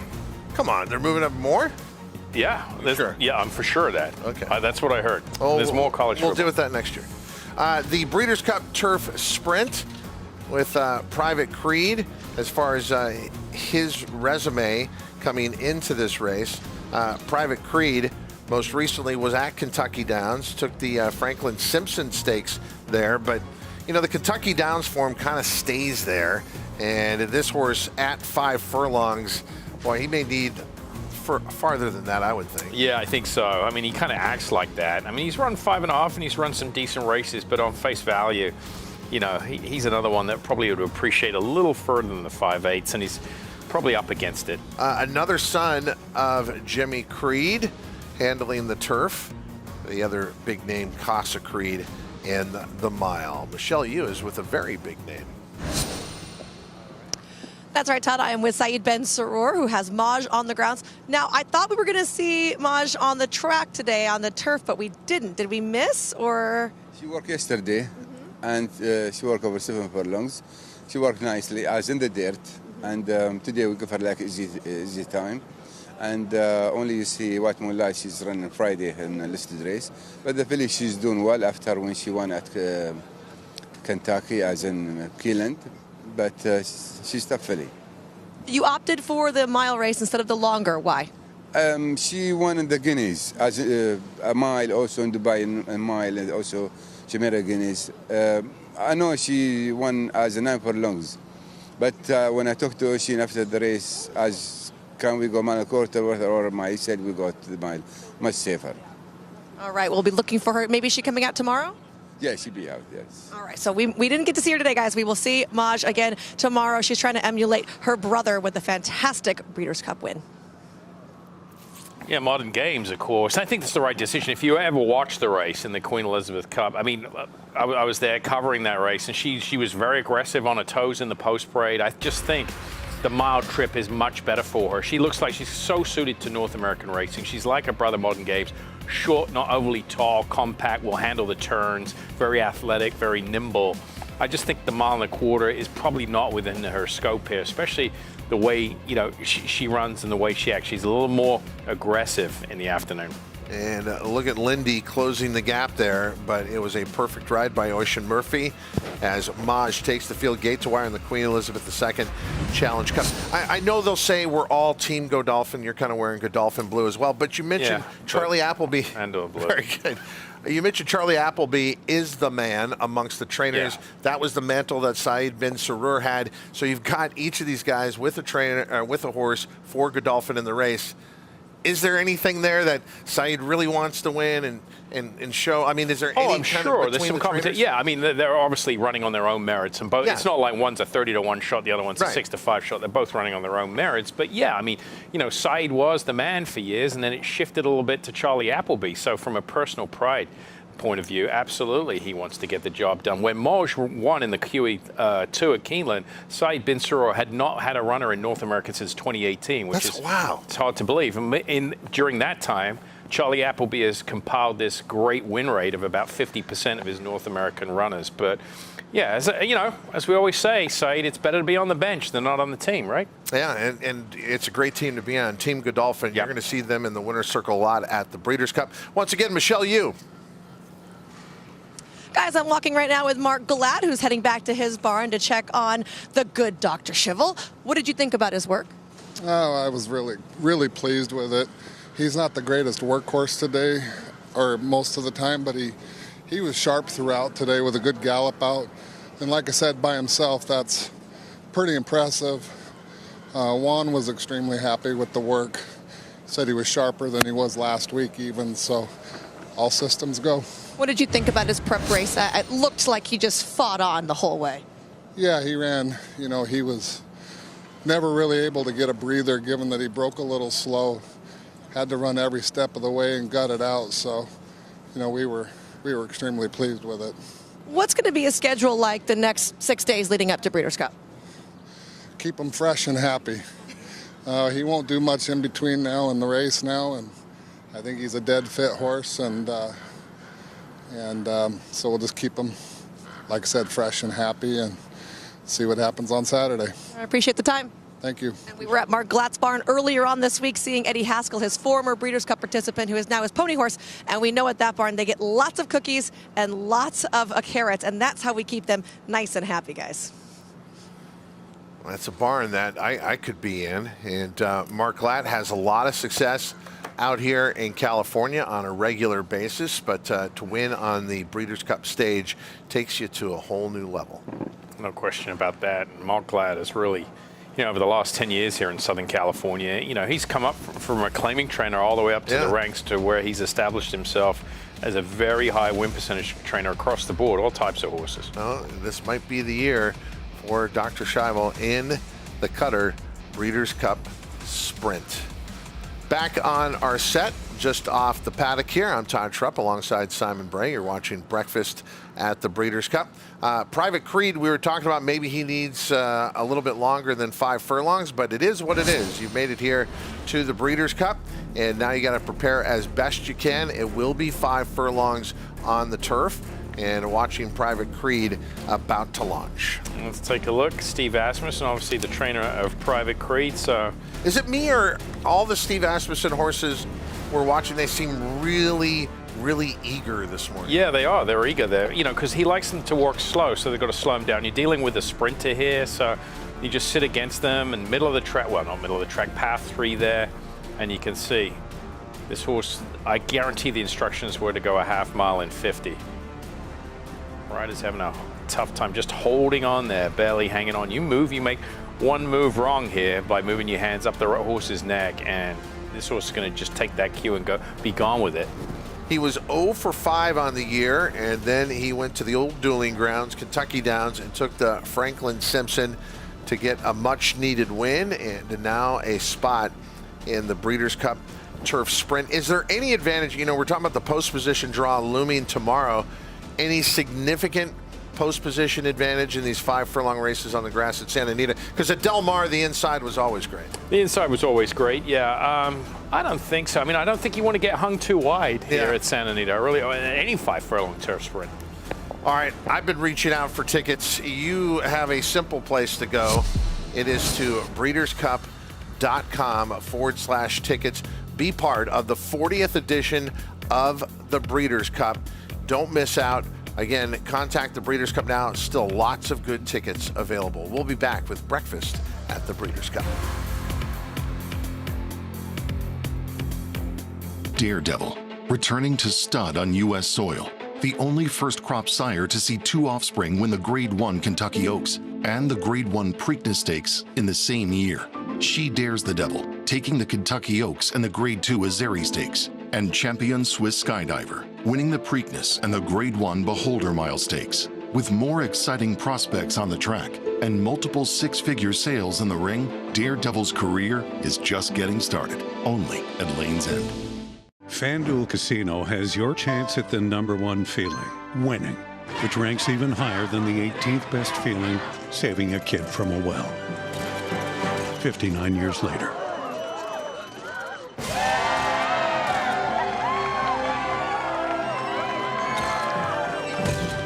Find the #1 feeling winning on FanDuel Casino Reward Machine. Free to play every day with a chance at a $2,000 top prize. Hey there, it's Craig Carden. I know I can't believe it either, but the World Series is officially here. So if you're choosing to make a wager on the series this year, please be sure to do so responsibly. Gambling should always be fun, social, and entertaining. If at any time you reach a point where it's not all three, take a break, take a breath. Go to FanDuel.com/playwell. Go there right now. Run. Go there and learn more. I'm Mark, and I live in Vero Beach, Florida. My wife and I have 3 children. Ruth Ann and I like to hike. We eat healthy, we exercise. I noticed I wasn't as sharp as I used to be. My wife introduced me to Prevagen. So I said, yeah, I'll try it out. I noticed that I felt sharper. I felt like I was able to respond to things quicker. And I thought, yeah, it works for me. Prevagen, at stores everywhere without a prescription. FanDuel's Breakfast at the Breeders' Cup is presented by Fasig-Tipton and by WinStar Farm.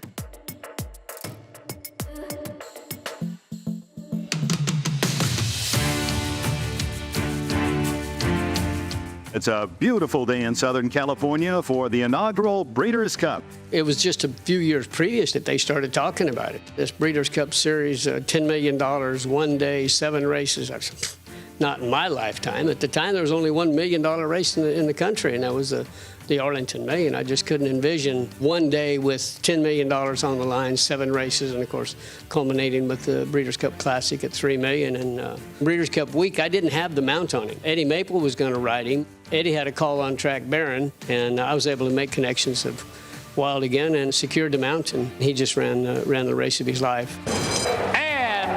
They're off in the Breeders' Cup Classic in Muggety. Up to take the lead. He's bearing out now as they pass the stands the first time. Muggety, he was in there for one purpose, to make sure that there was a realistic pace for a Slew of Gold. Going under the wire the first time, Muggety seen something inside. He kind of ducked out a little bit. When he did, Wild again took a step out. I was laying second at that point. And as soon as I moved my hands on this colt, he locked on and just sold out. He's running off around the first turn, which was not by design. And Wild again emerges with the lead. Precision is down the outside. Muggety toward the rail. The first quarter, a snappy 22 and 3/5 seconds. They enter the backstretch. Then he was trying to run out, run off, doing everything wrong in the body of the race. We turned for home, and here comes Slew of Gold, run up on the outside of us, and I thought for sure he would throw in the towel that day, but I don't believe I've been on a horse that has tried any harder than he did that day from the quarter pole to the wire. He certainly refused to give it up. They're in the final furlong. Wild again, desperately holding on to the lead. Slew of Gold is right there in between horses. Gate Dancer on the outside. What a finish. Wild again, Gate Dancer, Slew of Gold in between them. Those three in a dramatic finish, and here's the wire. We went under the wire, and of course the numbers are flashing. Inquiry, and Angel claimed a foul on both Lafitte and myself. After looking at the film for I think 9 or 10 minutes, which seemed like 9 or 10 hours. It was a long time in coming, but they took Gate Dancer down, decided that he contributed to the bumping more than Wild again, and left us up for the victory. That race in and of itself certainly boosted my career to the next level, and subsequently had a tremendously successful racing career.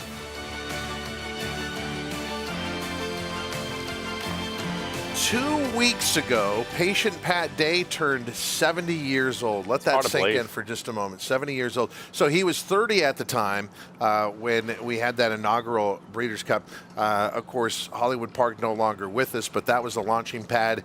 And as we said, we're going to get wild again here in Southern California. Yeah, certainly. It's hard to believe Pat Day's 70 years old. That's unreal. We wish him the best. He's been a great ambassador for the sport as well as his faith for many, many years. And we'll always remember that inaugural Breeders' Cup Classic, the drama around it, and Pat Day ultimately getting the win with Wild again. Back into the preparations for the 2023 Breeders' Cup, waiting for some horses to arrive on the racetrack. You can see behind us in the paddock here as some horses are still schooling.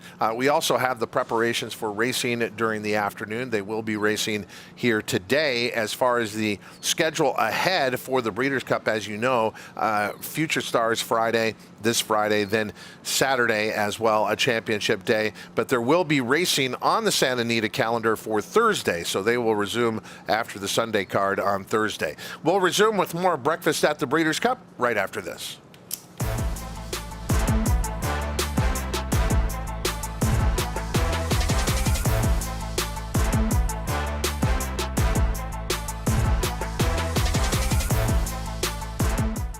The rumblings started early and only intensified, with performances that sent shockwaves across the nation.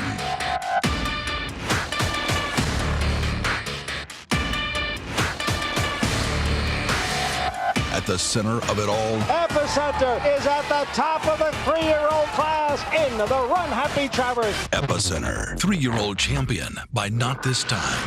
Coolmore America, home of champions.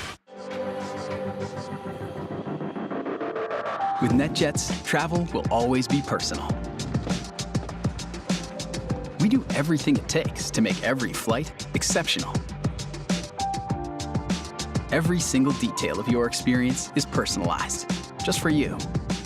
As our standard is not just to meet our definition of perfection, it's to exceed yours.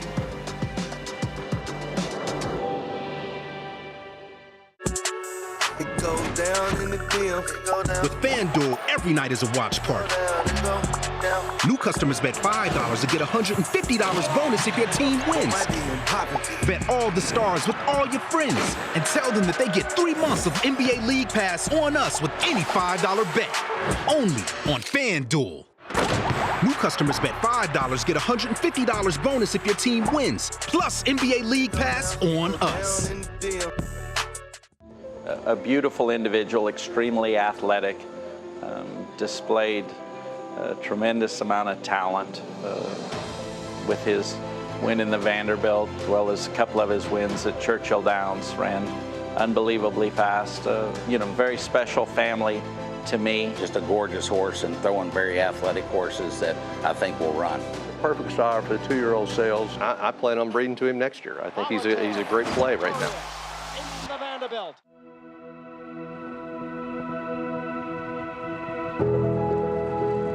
As horse racing's greatest take the stage at the Breeders' Cup, we're working to provide an ecosystem of care to keep these athletes safe. With comprehensive veterinary examinations starting weeks before entry, up until they leave the starting gate. With extensive racing, surface testing, and measurement protocols. New national uniform regulation and rigorous enforcement under the Horse Racing Integrity and Safety Authority. And with the addition of advanced technology and new diagnostic tools, we're taking great and positive strides. But we are committed to doing much more. So no matter who wears the crown, safety runs first at the Breeders' Cup. To learn more, visit breederscup.com/safety. Live look on the backside here at Santa Anita, but on Breakfast at the Breeders' Cup, we've got you covered around the country. And a lot of the horses you watched yesterday at Keeneland in Lexington, Kentucky are making their way out here to California. And now the last few horses from Churchill finishing up their preparations will be getting out here and on site for us in Louisville. Kate and Bradar. Here with Brad Cox the day after most of the workers took to the track. Everything good this morning? Yeah, super good. I was happy with everything. Timberlake went back to the track today. The other 7 that breached yesterday all just walked this morning. They'll jog tomorrow morning before they get on the plane. But yeah, they all look good. I'm very happy. I didn't have to make any bad phone calls this morning, so it was good morning for a trainer for me. My end anyway. I want to ask you about Caravel because I didn't get a chance to talk about that work. Why the decision to work her on the grass? And I mean, weather didn't really cooperate as far as firm footing was concerned, but she looked good. Yeah, she did. I just thought, she hadn't been on it in a while since Saratoga, and I thought I'd just get her back on the turf for her last work before a race. And we had that option. I wasn't dead set on doing it. I just wanted to kind of watch it. I didn't think the rain really changed it a tremendous amount. I thought it was, firm enough that she'd get a good work. She did. The time was, time didn't really mean much. She really traveled real wide around the turn, but she finished up really well. From the quarter pole home, I had her 22 and change. So, I mean, she was, really kicking on down the lane like she does. He had a mild hold of her, light hold of her, and it was a good move. I've put you on the spot before, and this year it might be even tougher than ever because everybody is talking about how good all your horses have looked in their works leading up to the Breeders' Cup. But is there any one horse in particular that you're especially excited about? I love Timberlake. I really like how he's doing. I really like Saudi Crown. I love him. I love Idiomatic. And listen, I love Wet Paint, and I'm not just saying that, but I mean, I just love how she's doing. I mean, anybody watch her work, see that she's training well. And there's a bunch of these that are Zozos. I love how Zozos is doing. So I know it's broken record trainer talk and all that stuff, but listen, I try not to take them out there if they don't have a shot. And we've done okay out there, so we have confidence that we can ship out there and get it done. So I think we're going to have a big weekend. I really believe that. Well done on this end up till now, and we appreciate all the time that you've given us. And congratulations on the trainer title over at Keeneland. And we start right up again today with future stars. That's old news. That's old news. We got to start back today here at Churchill, and excited about getting these young ones started. I wish we had a fast track, but that's the way it works out with the wet weather, and horses overcome stuff. So hopefully it's a good safe day of racing. Never one to rest on his laurels. There's always another one coming up for the Brad Cox barn. Well, you referenced, Caton, that trainer's title at Keeneland. A lot of his wins were first-time starters, and a lot of them 2-year-olds, and he's going to unveil some more at Churchill today, and I heard a couple of them that are absolute freaks. But, that's the whole thing. We get to the year-end championship, but barns like that are thinking about how they're reloading for next year. Yeah, and from August on towards the end of the year, it's very important for barns like, Bob Baffert, Brad Cox, Chad Brown, that have a serious number of 2-year-olds. They want to get them out and get, at least a race or two in them before their 3-year-old year. So, yeah, Brad Cox, I mean, look, he tells you it's straight, but he's very confident in that interview. All week. Yeah, that he's going to have a big weekend. So don't sleep on the Brad Cox horses. Should be very confident in the chosen Vron. The California bred has won 8 races in a row coming in to the Cutter Breeders' Cup Sprint. For more on him, Joaquin Jaime. Yeah, Todd, it's an 8-race win streak that nobody's really talking about for this California bred. Won 8 in a row, 17 starts, 13 lifetime victories for this horse right behind me, a California bred who's banked over $1 million. He just got a bath a few moments ago. He was on the wash rack about 10 minutes ago. They just put him back in his stall here for the chosen Vron, who's coming off a victory for this California bred. He's won on the dirt, he's won on the turf, and then he just got his grade 1 victory in the Bing Crosby, and that was a win in your in for the Breeders' Cup Sprint. So he punched his ticket to the Breeders' Cup Sprint. He worked yesterday on the training track going 4 furlongs in 47 seconds. I just got off the phone with his trainer, Eric Kruljak, and he told me that the reason this horse works on the training track, he said most of his works his entire life have all come on the training track. Eric Kruljak told me that it doesn't matter if it's a turf horse or a dirt horse in his barn, usually the majority of his horses all work on the training track. He just said it's personal preference for a trainer to go ahead, at least for him, to work all his horses on the training track. I said, how was that 47 work that you saw yesterday? He said he started off a little slow, but as has been the case in a lot of his recent works, is that he starts off slow, but really starts to pick it up the last 3/8 and the last half mile. He says his gallop outs are incredibly strong. He just keeps getting stronger and stronger. He really doesn't want to pull up.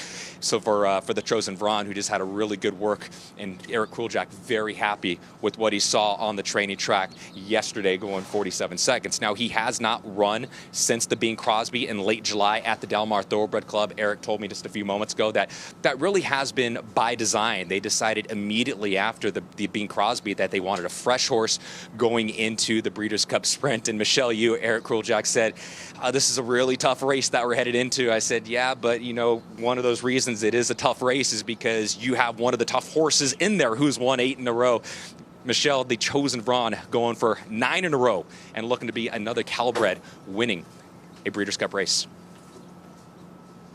I love that, Joaquin. All about the Calbreds. I want to introduce you to a former Breeders' Cup participant. This is Juniper Pass. He actually ran in the Breeders' Cup Marathon back in 2012. And he's still out here at the racetrack because he is the stable pony for Ray Bell. As you can see, he is sweet as candy. And it just goes to show you that these racehorses, their careers are not finished once they're done on the racetrack. There is plenty more for them to offer for many, many years to come.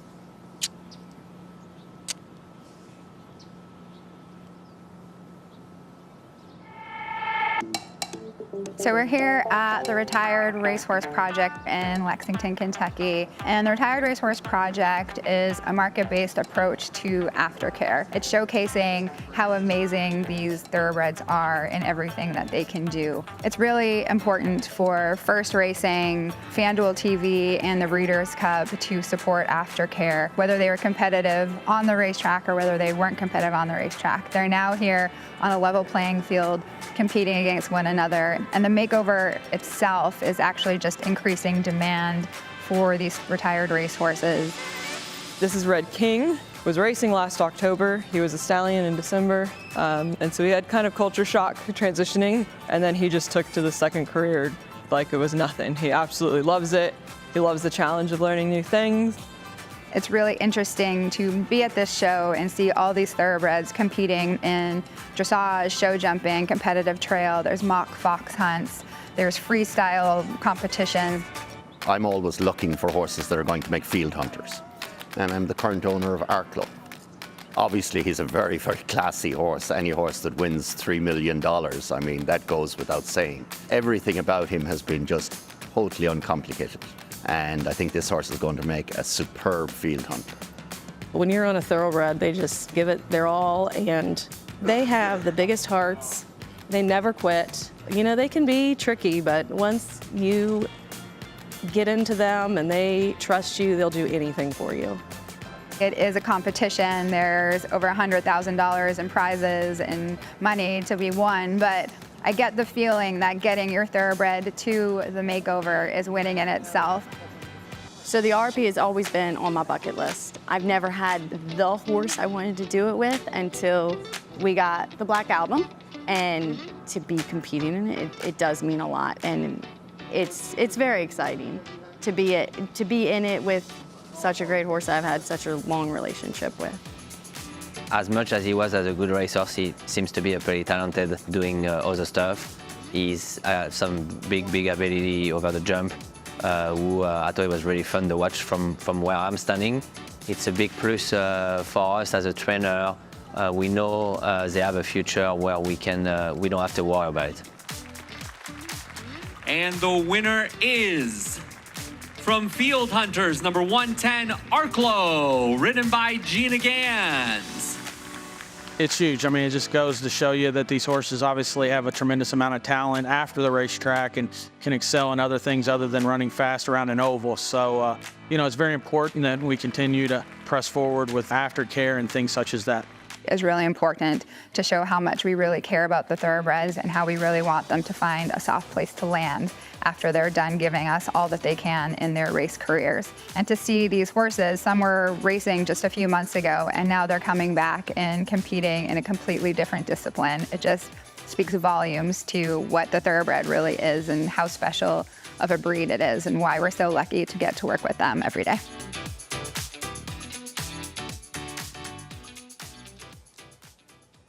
The thoroughbred is such an amazing animal. We get to see them not only on the track, but doing all these jumps. We also get to see them in polo, in trail, in barrel racing, as therapy horses. I just love the thoroughbred. And if you guys are here for Breeders' Cup, do note that Karma is going to be in attendance. And Karma is how we place horses for aftercare in California. It's exclusively for horses that have raced in our state. But one of their headliners is Red King, and he tore up something fierce over at the Retired Racehorse Project at the makeover. He was doing a freestyle. He was a graded stakes winner here in Southern California, and they're going to bring him out and show off what he's got here during the Breeders' Cup. So if you're on track, you'll get to see some of the aftercares up close and personal. But they're near and dear to my heart. I've even got one of my own. His name is Kono.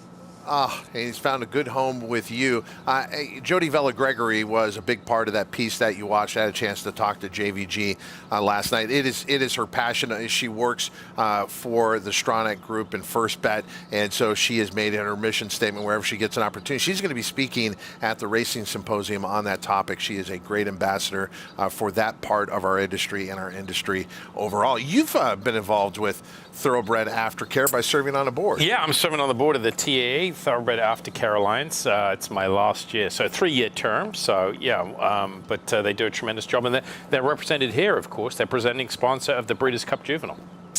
It is an important part of our industry, and it'll be highlighted throughout the 2 days of championship racing and the run-up to the 40th edition of the Breeders' Cup. We'll be back with more Breakfast at the Breeders' Cup right after this.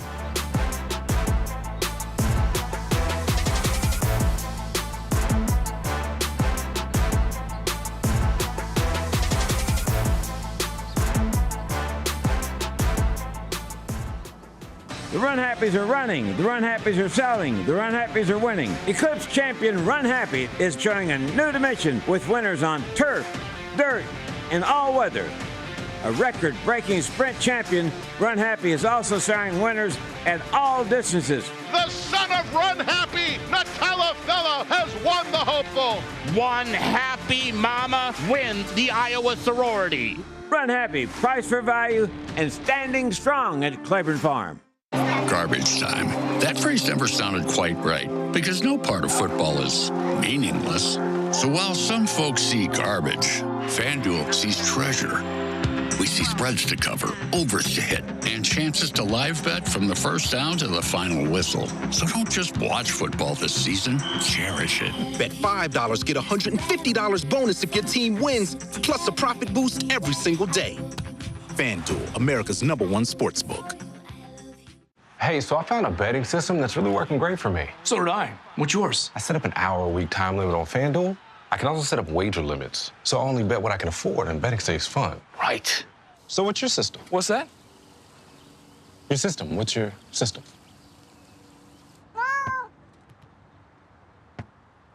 What is that? Every bettor has a system. Make FanDuel's responsible gaming tools a key part of yours.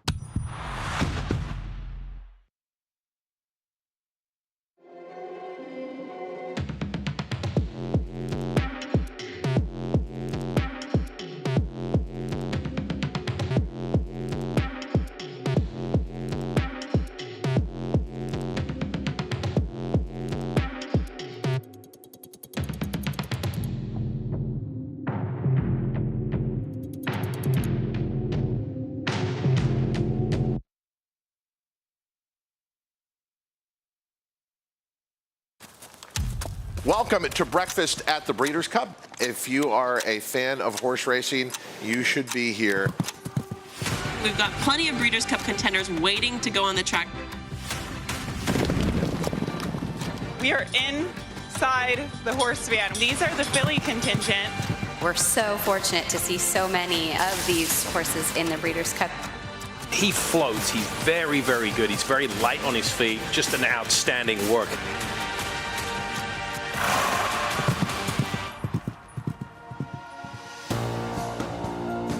Breakfast at the Breeders' Cup continues from Santa Anita, brought to you by Fasig-Tipton and WinStar. Beautiful morning here in Arcadia, California, and they have been carbon copies of each other. I guess the unique part about it was a full moon last night, so that full moon came up over the San Gabriel Mountains as racing ended, and then as workouts started in the morning, it was disappearing off onto the other side. It has been gorgeous here. It also warms up rather quickly. We're coming up right now about 9 a.m.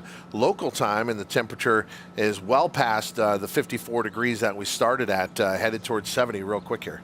Yeah, it looks like forecast 81 degrees Friday and Saturday, Breeders' Cup weekend. So it's going to be Chamber of Commerce weather out here in Southern California. So we are on this circuit right now where Santa Anita will host the Breeders' Cup for a record 11th time. Next year it will be at Del Mar, but last year was a memorable Breeders' Cup at Keeneland Racecourse in Lexington, Kentucky. Let's look back.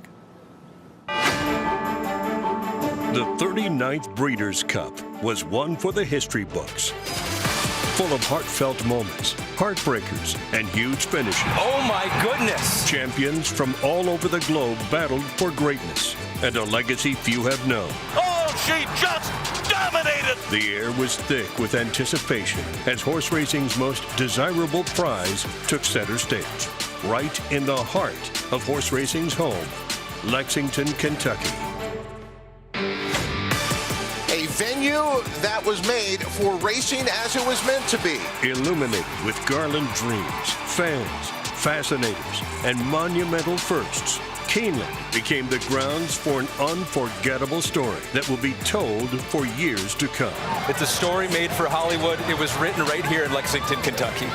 A weekend of coronations that crowned 14 new world champions, including international stars, home favorites, and possibly the greatest thoroughbred the sport has ever seen. No doubt about how great he is. Flightline is awesome. With riches and respect on the line, the stands rumbled as we kicked off an unfathomable weekend of extraordinary for our competitors. Wonder Wheel, Caravelle, Modern Games, Forte, and the crowd. From celebrating the best dressed to experiencing the race in new and exciting ways. As fans found their seats, our thoroughbreds were ready to shake the world. The Breeders' Cup, it has been evolving over the previous 39 runnings, and it's going to be even more special here at Santa Anita. Keeneland has been a phenomenal host 3 times now, and the record 11th time coming here to Santa Anita. And if you have not been to Santa Anita, this is the perfect time to be here. Don't forget about finding out tickets at breederscup.com. Let's get back into the preparations. We're anticipating Cody's Wish. Had been out on the track earlier and now back at the barn. There is Michelle Yu. Thanks, Hannah. I'm joined right now by Damon Ains, who we normally see like this. But today we get to see all of you. Tell me about the relationship you have with Cody. He's very, very nice, I can say it. He's one of the best horses I've ever been on since like 20 years I've been riding. It's so amazing to be here with Bill Mutt. It's my first time at the Breeders' Cup. It's a really good experience for me. Thank you. What do you feel like when everyone's watching you out there? Sometimes I feel a little nervous, I'm not lying. So the amount of cameras and things on me, sure, I feel it.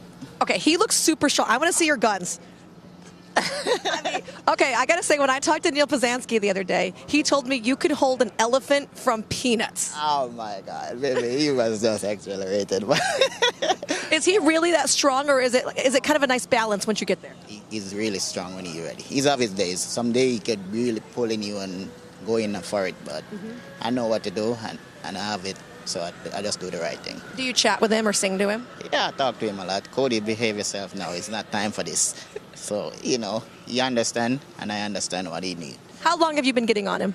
I could say about 2.5 to 3 months now. Yeah. And what was it like the first time? Did they tell you, hey, this horse is super strong? No, the first day I get on him is night. They didn't say he's strong or not. The other rider didn't show up, so they said, you're going to get on this horse for me today. And I was like, what? So it's good to be on him. And I hear and I get on a lot of good horses too, so it's really nice. You told me that you kind of know what to do with him now. How long did it take to figure out how to have a nice balance between the two of you? Well, maybe a week to figure him out. Yeah, so from that, we go good. And I want to ask, Neil does work him for the Breezes, right? Yeah. So what do you think when you watch someone else ride your horse now? No, I mean, I've been doing this for a pretty long time, so I just said, okay, Neil, today you just go along and do this. All right, I got to say, Bill Mott told me, let's see how many words you can get out of Damon. I think I did a pretty good job. All right, thank you very much. I appreciate it, right? And he's doing a great job as we've watched him in the morning. And Simon, I think we take that for granted sometimes. We talk about the stars of the sport, the horses, the jockeys, but these exercise riders getting this international attention, it really means a lot to them. You saw right there. Yeah, I mean, there's a lot that, they're under the microscope. We've got cameras on them, us commenting on them, and, they do the hard part. I mean, you can't come in here, feeling 50% and expect to hold half-ton animal there at their slower paces. Almost harder sometimes to gallop these horses than work work them because you're working them at a much slower pace. So the exercise rider is a very important and key component of a thoroughbred operation. All right, we still have a couple of big works for trainer Bill Mott, and we'll wait for those to happen out of the main track. In the meantime, Joaquin Jaime. Todd, thank you very much. Made my way back to George Papadromo's barn. Earlier, we saw the Chosen Vron, who won the Bing Crosby Stakes this year. Let me show you the Bing Crosby Stakes winner from last year. That is the gray that you're looking at right there. The gray son of the Triple Crown winner in American Pharoah won the Bing Crosby back in the summer of 2022.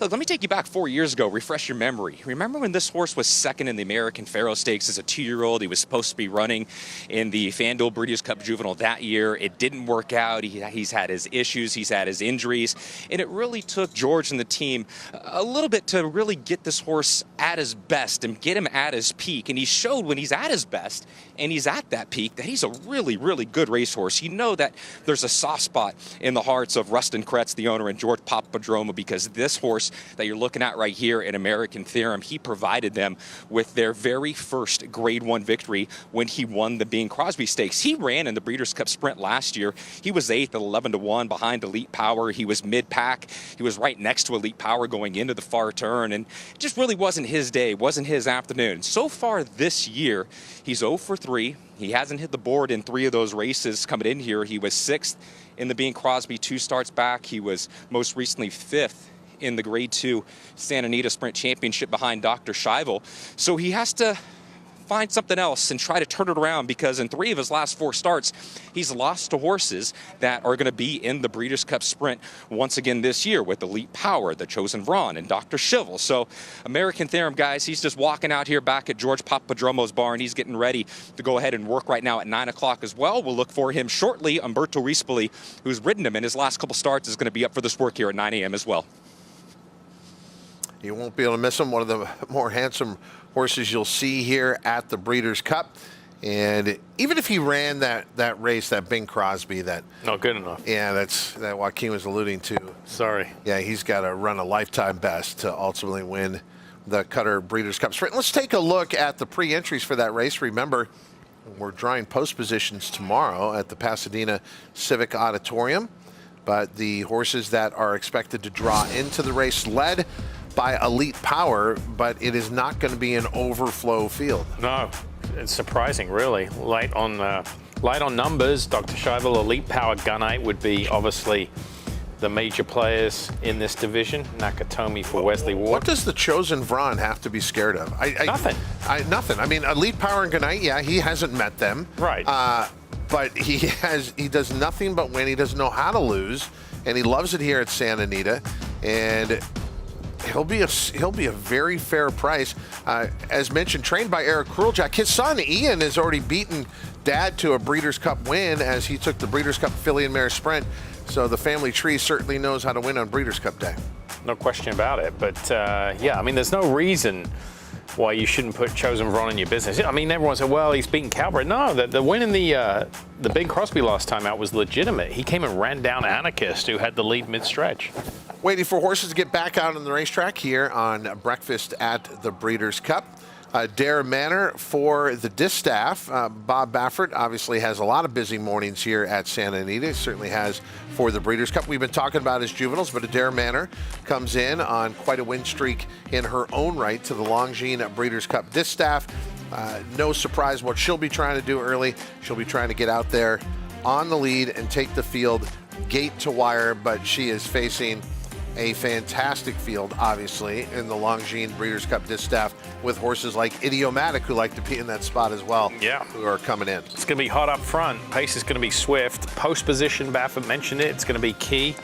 Idiomatic wants to be up front. Adair Manor wants to be up front. Randomized likes to be up front. You know, and that could set it up for Pretty Mischievous, who likes to sit from off the pace there, trying older horses for the first time for Brendan Walsh. The Longines Breeders' Cup distaff on Saturday, November 4th here at Santa Anita. And Adair Manor getting ready to come out onto the racetrack. And her workouts usually are pretty fast. A lot of times she'll earn the bullet designation, the fastest workout of the day at that distance. Joining the field as they come out onto the racetrack, Andy Bianco. Todd, we're here with assistant trainer Jimmy Barnes and Eric Garcia, the regular exercise rider of National Treasure. Eric, you always told me that this is the horse, this is the reason why you can't go out, because he's quite a handful in the mornings. Can you tell me how he's been feeling as of late? He's been feeling really good lately, and he's been training really good. With Jimmy, he's been helping me a lot, taking him early in the morning, getting him to relax, and he loves the track here. He loves it. Is he more relaxed than he was over at Del Mar and galloping for the Preakness? Yes, for sure. Especially, we loved him the way he went in the Preakness. That's how we want him to go, and he has been doing good here. What's the game plan for the morning work right now? I'm not sure yet. Bob hasn't gave us any directions, but we're gonna back right now and maybe go half or 5/8. Amazing. Well, you both look fantastic. Thank you so much, Mr. Jimmy and Eric. Bye. Back to you guys. And Simon, those directions can come with the radios that Bob Baffert uses. That's why he hasn't got any. Get them via walkie-talkies. You see the riders have the radios and the walkie-talkies. Bob Baffert was one of the first to pioneer that. A lot of people looked at him like two heads when he was doing that, but why not? Take advantage of it, limit the risk, and give the exercise riders some cues during the workout as well. There you can see that radio on the left hip. No different to the Formula One communication between car and pit, the pit lane there. What about this spot for National Treasure, the Big Ass Fans Breeders' Cup Dirt Mile? I think it's a tough task for him, to be honest with you. Even tougher task is the Cutter Breeders' Cup Sprint, but American Theorem going to give it a shot, and he is out on the racetrack now. And it is fascinating how, with Bob Baffert, so many of his horses built for speed no matter what race that they're in. And then you have a sprinter like American Theorem, and you can take a different approach with this horse. And taking a look at his training pattern, what have you seen from George Papadromo and what he's trying to do with American Theorem? Well, he's got a good foundation under him. He last raced on the 30th of September here, and made the lead. Maybe he needed that race and flattened out a little bit. He comes back with a good 6 furlong workout. So, I mean, fitness shouldn't be an issue now. Second off this layoff here, he seems to work pretty consistently, anywhere from 5/8 to 3/4. But it's just, I just don't see him being good enough to win this race. But short field, you never know. Yep, he will need some help up front as far as the pace. But look, it's the Breeders' Cup Sprint. Even if you have someone up there, they're usually dialing in some really quick fractions. But there should be a solid pace, maybe even contested in this year's version of the Cutter Racing Breeders' Cup Sprint.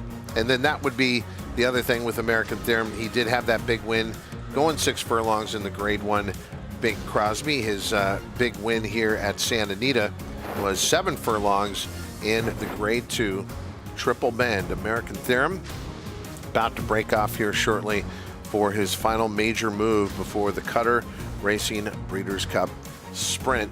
And you see all the activity around him. This is where we saw earlier when Andy was guiding a horse out onto the track, and they've got to stay focused and have their release point all in play. And we're going to be going 5 furlongs here for American Theorem. Umberto Rispoli in the saddle. Looks like he's working solo. Those horses to the outside, and that's a couple of John Sadler runners or trainees to the outside. So, I mean, this horse, at the age of 6, he knows exactly what he's doing here. Probably same routine. They let him just ease away from the pony here. And again, not an aggressive horse. And he, and you would see that in his races. We've seen Elite Power earlier this morning. Bill Mott said he wouldn't do much around there if he worked on his own. American Theorem just getting a little more aggressive as he gets closer to the rail and knows exactly what his job is. Pretty easy ride here. Son of American Pharaoh out of the Maria's Mon mare, Mighty Renee, bred by Sierra Farm in Kentucky. It's American Theorem. You're watching him live here on Breakfast at the Breeders' Cup, preparing for the Cutter Breeders' Cup Sprint. He's just, his Grade 1 wins. You just have to, one of the advantages of past performance, the advent of time, right? You look back, got to have her or got her number. Yeah. He's beaten that horse a couple of times. And, once he gets a little tougher, against the Chosen Vron, Dr. Shivel, Elite Power, he gets found out there. That's all. Looks sound, looks great. And for a horse like this who finishes from off the pace, is the bigger part of the workout the last 220 yards here? Yeah, you know, obviously he runs like that, so you want him to finish up. All horses you want to, in that workout regardless, want them to go hopefully a little quicker the last part than the first part. So Umberto Rispoli just sitting on him here. They clearly don't want to do too much. Yeah, they're not looking to have a bullet workout here. Most of the 5 furlong workouts for American Theorem have been in about the 1 minute range and don't even come close to being a bullet workout. So they're doing exactly what they planned here with American Theorem. His final work before the Cutter Racing Breeders' Cup Sprint. Adair Manor, on the other hand, she might be trying to get a bullet workout with whatever distance they'll be going here today as she prepares for the Longines Breeders' Cup Distaff. 3 of her last 4 workouts have been the best at the distance, the best time. She's a very fast workhorse. She's a fast racehorse in the afternoon. And this is one that you would never work in company. We've seen horses work in company, but you can see why you wouldn't. You put another horse next to her right here, they'd be just too much. So she does enough on her own. And so I always say, this is a case of the exercise rider taking his foot off the brake pedal rather than touching the gas pedal here. You just want to let her out more than anything else. You do not want to ask her. And she's got another horse working in front of her, so that makes for a little bit of a target as well. So he'll keep her way out in the middle of the track then. Exactly. Yeah. Yep, that's exactly right. And she'll do, the whole work will be done on the bridle here. She will not have to be asked because she does enough on her own. And this is why you can't take every workout. As a handicapper, you can't just take them at face value. So much goes on in the mornings here. Any number of things that could be happening. That's why workout reports have become very popular with people who play the races on a daily basis. But again, you're just looking at the past performances. You're looking at times, and that does not tell the whole story, much like in the afternoons with past performances. You can't just judge the final time. You got to look at how the race played out. See, I would judge that if I were giving grades back in the day. I'd give her an A. I mean, she's a great workhorse. Yeah, I like it better than a blitzing bullet workout. I agree. Exactly. I was impressed with what I saw there. Very, very good. And I know she's been beating the same group out here, but it's not like she's beating them by half the length. No, that's right. You know, there's more in the tank. Let's go back to another Bob Baffert horse, getting ready for the Big Ass Fans Breeders' Cup Dirt Mile. It is National Treasure, whom, as we heard about in that conversation with Andy Biancone, in case you forgot, was the winner of the Preakness, and then the next few starts, the Belmont, not much there, the Travers, not much there, the Awesome Again, not much there, but they're still going to take a shot on Breeders' Cup Day, and they're going to try the 1-turn mile. Oddly enough, although Santa Anita is his home base, National Treasure has never won here. Yeah, hard to believe, right? I mean, he ran well in the Sham. I think, you know, the Classic was never in the. He's just not good enough. Yeah. You know, and he, you know, he's one of the horses that, you know, we were talking about the early group, the first part of the year, the second half of the year, that later developing group have established themselves. He's one of the ones that kind of ran through the whole year. I mean, he made a start, a couple of Triple Crown races. He went to the Travis. He was beaten by Arcangelo a couple of times. Ran against Slow Down Andy, who's a decent runner, 3rd in the Dirt Mile last year. You know, they've picked the right spot to try and win a Breeders' Cup race. Is he good enough? I think there's a big question mark there. Yeah, it wouldn't appear so based on those last few starts, but watching National Treasure finish his final workout here. The 3-year-olds, again, the big news today that Mage will not go in the Breeders' Cup Classic, your Kentucky Derby winner, but you still have plenty of 3-year-olds sprinkled throughout this 2 championship days of racing and well represented in the Longines Breeders' Cup Classic itself. But this 3-year-old National Treasure, your Preakness winner, headed toward the Big Ass Fans Breeders' Cup Dirt Mile. And watching this horse after the wire, still a little eager here. And National Treasure trying to prove off 3 performances that you would have to say were subpar. You're really going to have to run to beat Cody's Wish. He is the horse that took this race last year, and he has looked phenomenal every morning. Even when he hasn't been out here working, he is looking to do more. His 2 most recent defeats, and I'm talking about, when I say recent, I mean back to March of last year, have been when the races have been at a mile or longer, or mile 16th or longer. Got beat in the Challenger last year. That was the first off the layoff. And then the Whitney, they had to try it. Why not? You win the Met Mile by 3. You got to try that mile and 8th. And I thought he was a play against all day long in the Whitney, even though he was the favorite. I just think he's a true one-turn horse or a miler. I mean, not necessarily one turn, maybe just a mile trip here because he won at Keeneland last year. Was he helped out a little bit in the early stages of that Big Ass Fans Breeders' Cup Dirt Mile at Keeneland, where they had a really good pace on, 22-1 for the opening quarter, a half and 45-3.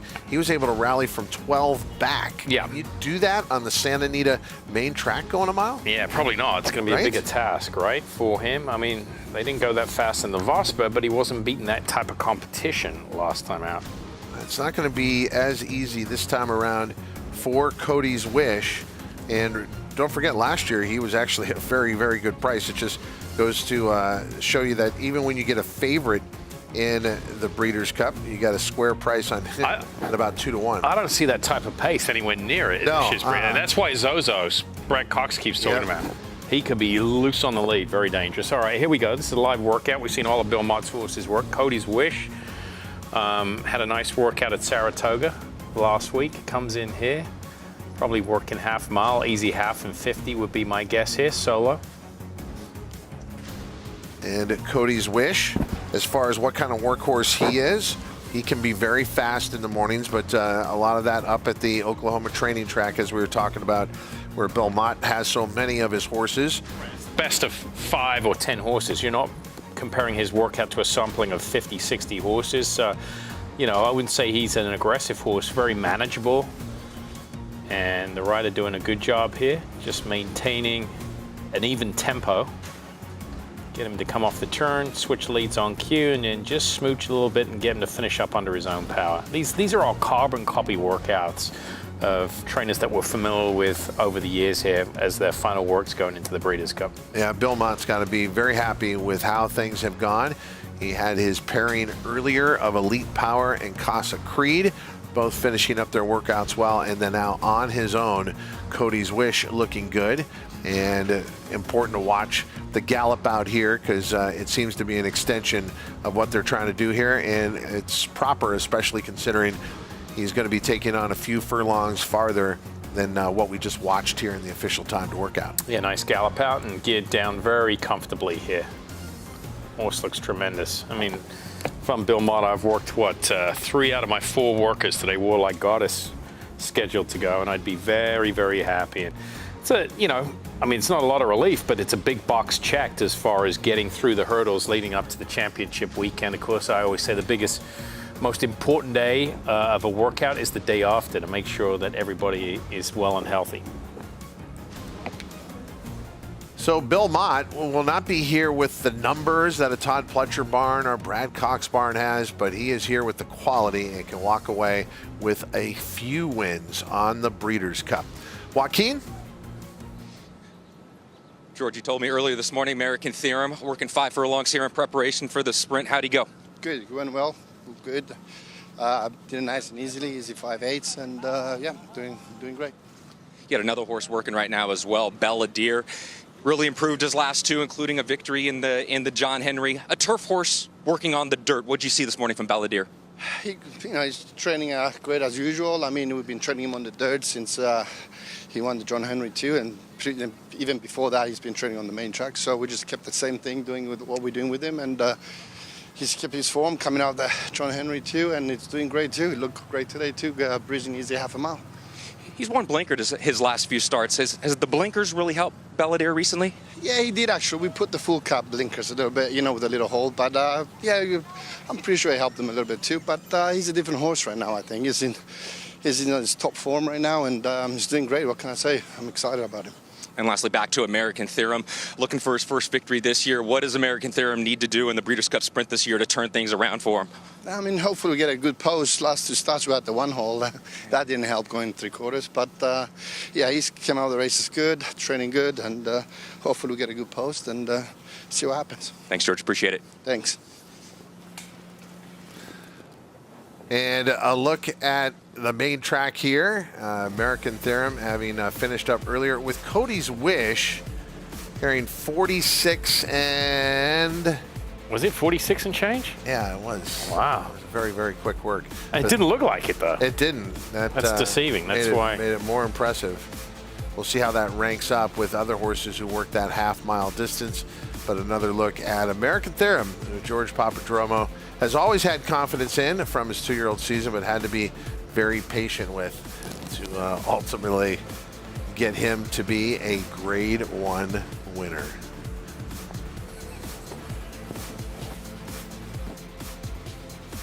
George Papadromo getting back to the barn. We're looking around horses out at the track. Slowed down a little bit here in the paddock with the schooling process. Tomorrow, a big day for a lot of these trainers. You have all these great workouts, but it could really get more difficult with that post-position draw. Yeah, the post-position draw is going to be key. You heard it from Bob Baffert. So no matter, they could be working great. You get drawn to one hole in some of these races, absolute kiss of death.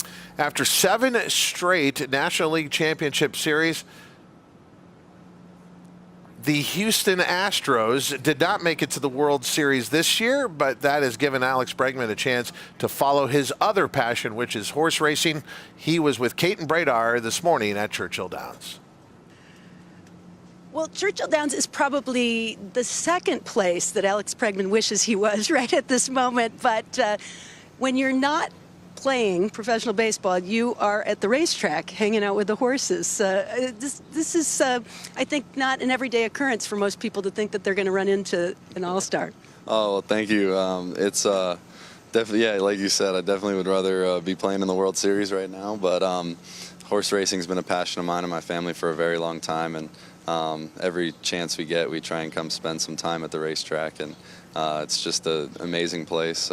So many great people and obviously so many great horses as well. So we have a blast and definitely enjoying my time here. Well, I mean, it is a consolation prize for sure, but there is another championship event that you're looking forward to. Let's talk a little about No Name Mats. And in listening to your conversation a little earlier on the rail, you're feeling pretty confident. Yeah, we definitely think he's doing really well coming into the race. I mean, he's traveled to Ascot, came back even better than he was over there. So he's 3 for 3 on American soil, and we're hoping to make it 4 for 4. He's going to be ridden by Irad Ortiz in the Breeders' Cup. Talk a little about the decision to get him and why he's one of the best, if not the best, but why he might be a good fit. No, yeah, definitely. He's won the race multiple times. He's a good friend of mine. We talked throughout all of baseball season. He was going to ride him in the Skidmore before it got rained off the turf, and I'm looking forward to having Irad aboard, and we're both very excited for the race.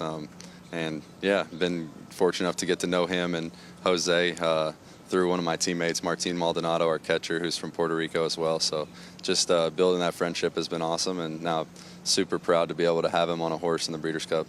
For those who aren't familiar with your story as far as horse racing is concerned, talk a little about what brought you to the game. And I'm curious how you ended up with George Weaver as your trainer. Yeah, well, my grandfather has taken me to the races since I was 4 or 5 years old. My dad was on the horse racing commission in New Mexico as well, and our family's always had a serious love for horse racing. Ever since I was a little kid, really all I knew was baseball, and when I was hanging out with my grandfather, we'd go to the racetrack. So have definitely a huge passion for it, and been fortunate enough to be surrounded by so many great people in this sport early on, and being able to have George and Rusty train for us has been amazing. And I have a great relationship with Kieran Dunn, and Kieran Dunn breaks all of our horses down in Ocala, Florida. And Kieran actually called George right after the OBS sale and said, "Hey, I got a 2-year-old that's ready to roll right now." Put him in the Royal Palm Juvenile, and George said, "All right, let's do it. I'm in." And he broke on top and won going away. So it's been all good. I know that there's probably nothing like the thrill or excitement of competing at the highest level, but try to describe what the passion is like or what the excitement level is like competing in horse racing at the highest level. No, I would say it's extremely similar, and it's very comparable to baseball too. It's very hard. It's a hard game. You fail more than you succeed. You got to be tough, and you got to really enjoy the good ones, because there's not many of them, and it's the same. It's very similar to baseball, and like you said, definitely wish to be competing in the World Series right now, but having the opportunity to compete for another championship, that's a dream come true for myself and my family. Okay, so I'm curious, given the way it turned out for you and the Astros. Do you root for the Diamondbacks, or do you honor the team that got the best of you? Honestly, I'm not rooting right now. I'm enjoying the World Series because I'm a baseball fan. I love watching baseball, so I'll watch all the games. But I'm rooting for the Astros to come back and win it next year. And for no-name Mets. And definitely for no-name Mets in the Breeders' Cup. Can't wait to get out to California. We have a Philly running today here in the Rags to Riches, but right after that we'll go back home and head out to California for the Breeders' Cup. Well, it's a real privilege to talk to you, and we wish you the best of luck. Thank you so much. Appreciate it. A lot of fun catching up with Alex, and also even more fun watching him watch his other horses on the track this morning and checking out the training in general. He's a true horse racing fan.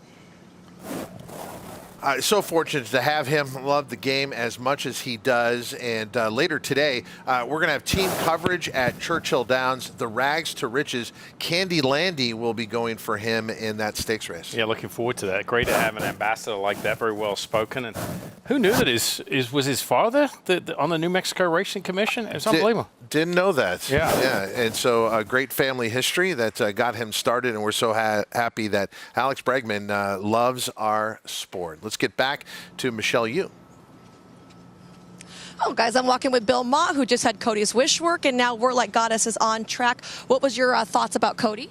He looked very smooth, looked good. He was in hand all the way, and Neil was happy. Said he, would have liked to have gone around again.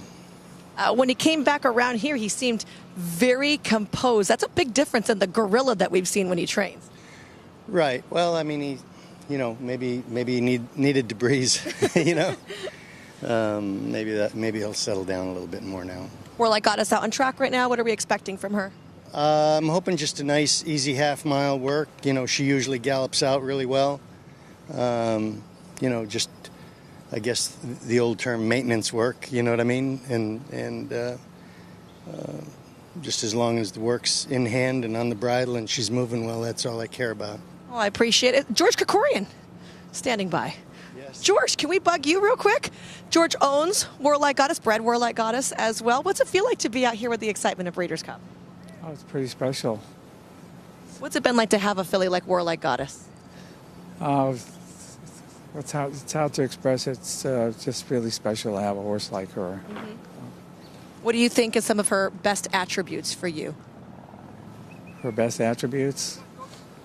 Her attitude and the way she runs all the time. She's very consistent. Mm-hmm. So, are you thinking about adding her to the broodmare band? George breeds a lot of horses, obviously. I don't know yet. We'll have to think about that.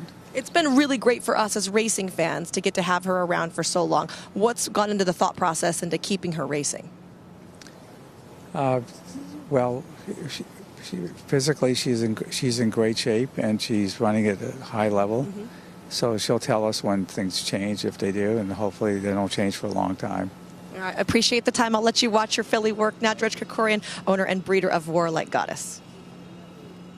And as humble and nice of a guy as you will find. Very successful.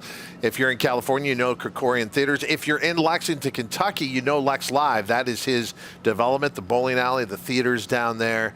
And I highly suggest you get down there. We had a fun time when we had the Breeders' Cup last year at Keeneland. He hosted our breakfast crew over for an evening of bowling and food. We always wish him well. And he's a self-made man. His story is remarkable. And now he gets to pursue one of his big passions here. That is thoroughbred racing and breeding. He has a number of great horses that he has bred. And when you look at Warlike Goddess, she was bred by Calumet Farm in Campaign, but has been a bargain when you look at where her career has gone from where they started.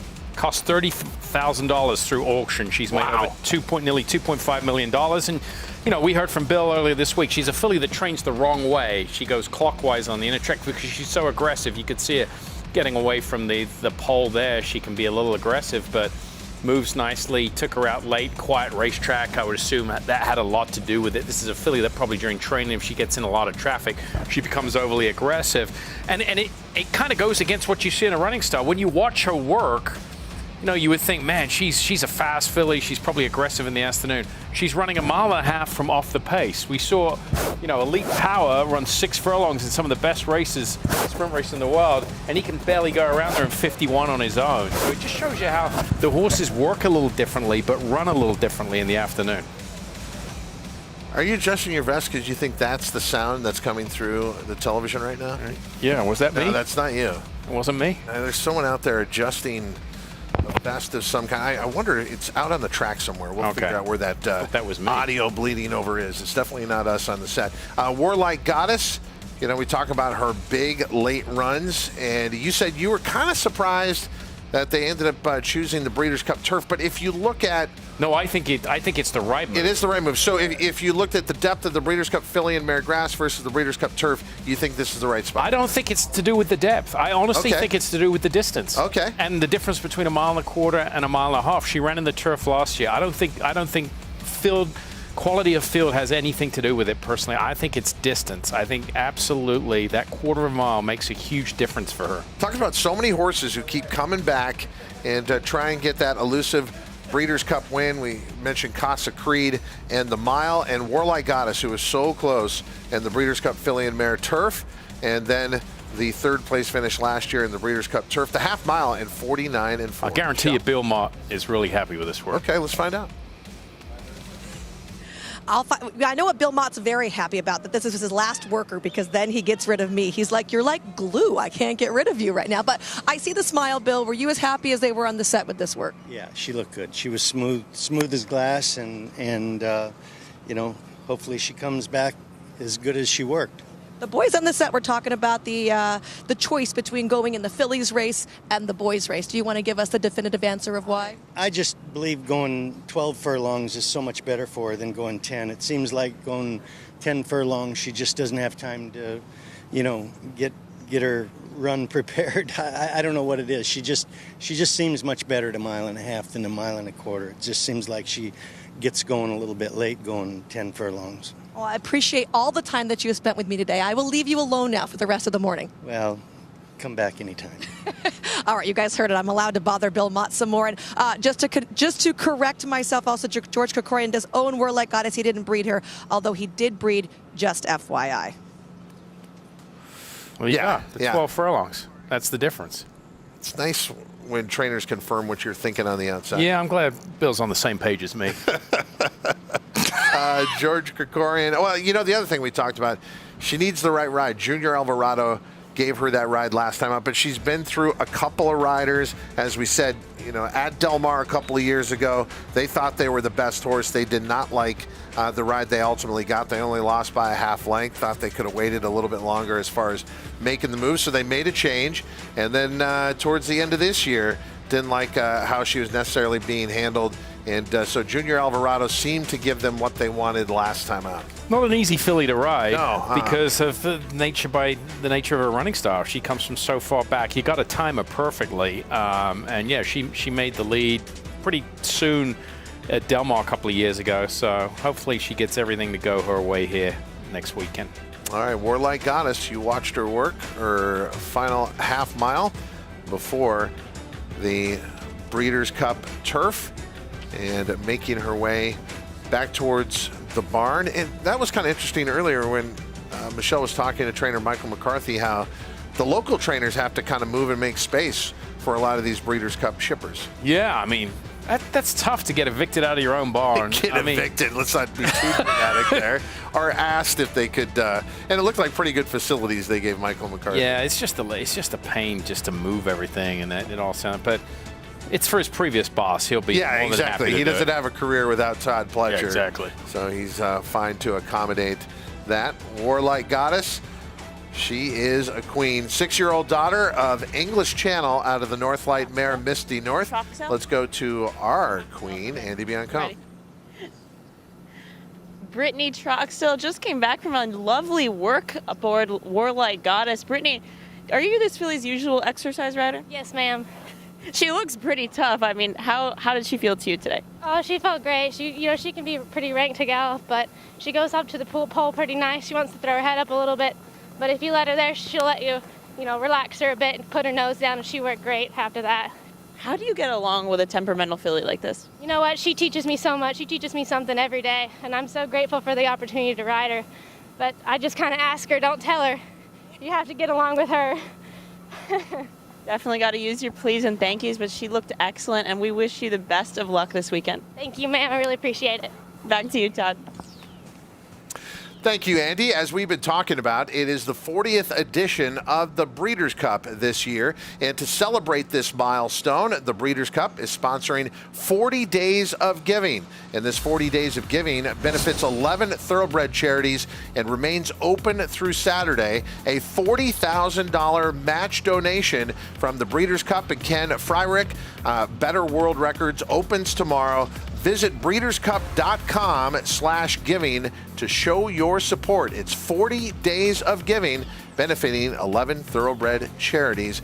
We ask you to donate if you can. And again, donations being taken through Saturday, the 40th edition of the Breeders' Cup. We'll be back with more Breakfast at the Breeders' Cup right after this.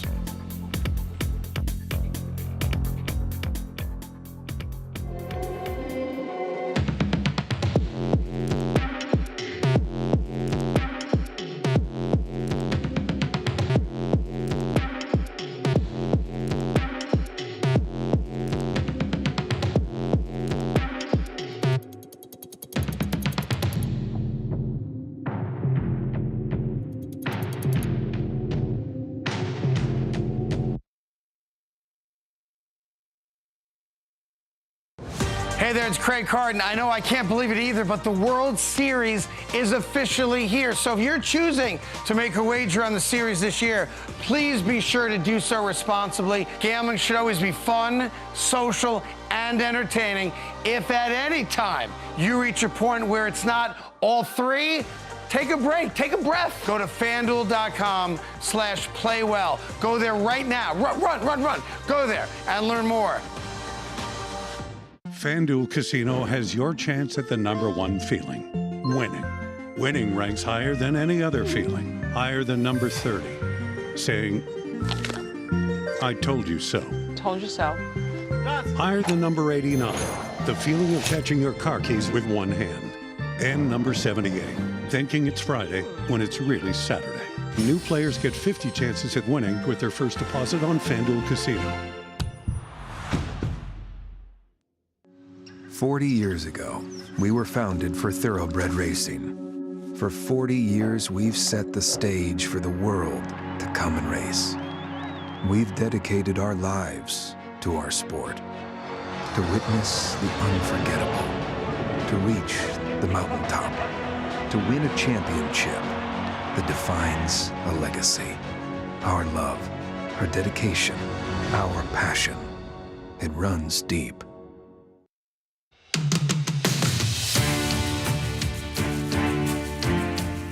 American Pharoah, I felt like, was horse racing in 2015. He brought a nation behind him. He had so many fans from not only the United States, but across the globe. And to win the Triple Crown, it just had everyone tuned in to horse racing. American Pharoah is finally the one! I think the entire Breeders' Cup Day, everyone was waiting to see American Pharoah run. There was a buzz in the air. They're off in the Breeders' Cup Classic, and American Pharoah bounds right to the front. He broke well, and he was sitting beautiful right at the front. When he was coming down the stretch, I mean, he was so loud, unlike any environment you've seen in horse racing in a very, very long time, if ever. And now Victor Espinosa starts to pump on him and says, let's go. And they're all put to full-out drives, and American Pharoah is getting away, and they're into the stretch. And what a call that was. It was one of the best calls in horse racing. American Pharoah comes into his final furlong, and he's got a 6-length lead as they come to the wire. A Triple Crown winner, a Breeders' Cup winner, a horse of a lifetime. What a final send-off. What a way to end an incredible career. Just myself growing up, watching horse racing, loving the sport, to see the first Triple Crown winner in 37 years come back after a grueling campaign and win the Breeders' Cup, completed the Grand Slam. It was just a special, special year and a horse of a lifetime.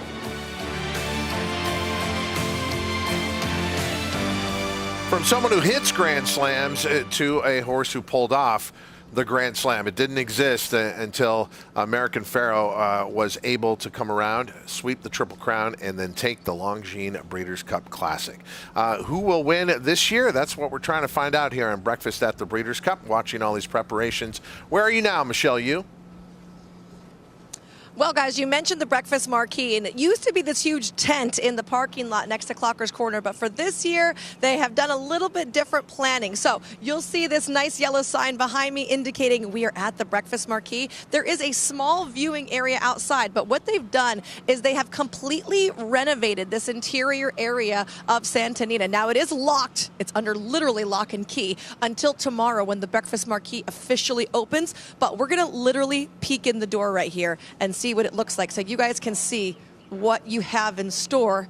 Look at this. Ta-da! So this is going to be where all the owners, trainers, and connections get to come in the morning. So when they watch their horses, they have a place to come inside, to charge their phones, to have a nice mimosa, and they generally have fantastic rotating food stations. And this will be the place this week where we will get to catch up with a ton of connections. So here's a look inside the Fasig-Tipton Breakfast Marquee that will be opening tomorrow.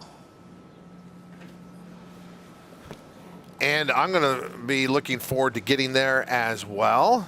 And it's nice to catch up. You know, we sit so far away just watching the connections, but that is a good place for everyone to gather. It's, you know, we talk about the hospitality at the Breeders' Cup. You'll experience it as a ticket holder. That's one of my favorite things in the morning. Yeah, there's no question about that. And a lot of these big marquee races all across the world do, you know, have a venue like that. Dubai World Cup Day, they have a morning like that. So that kicks off tomorrow, always the final Monday leading into Breeders' Cup weekend.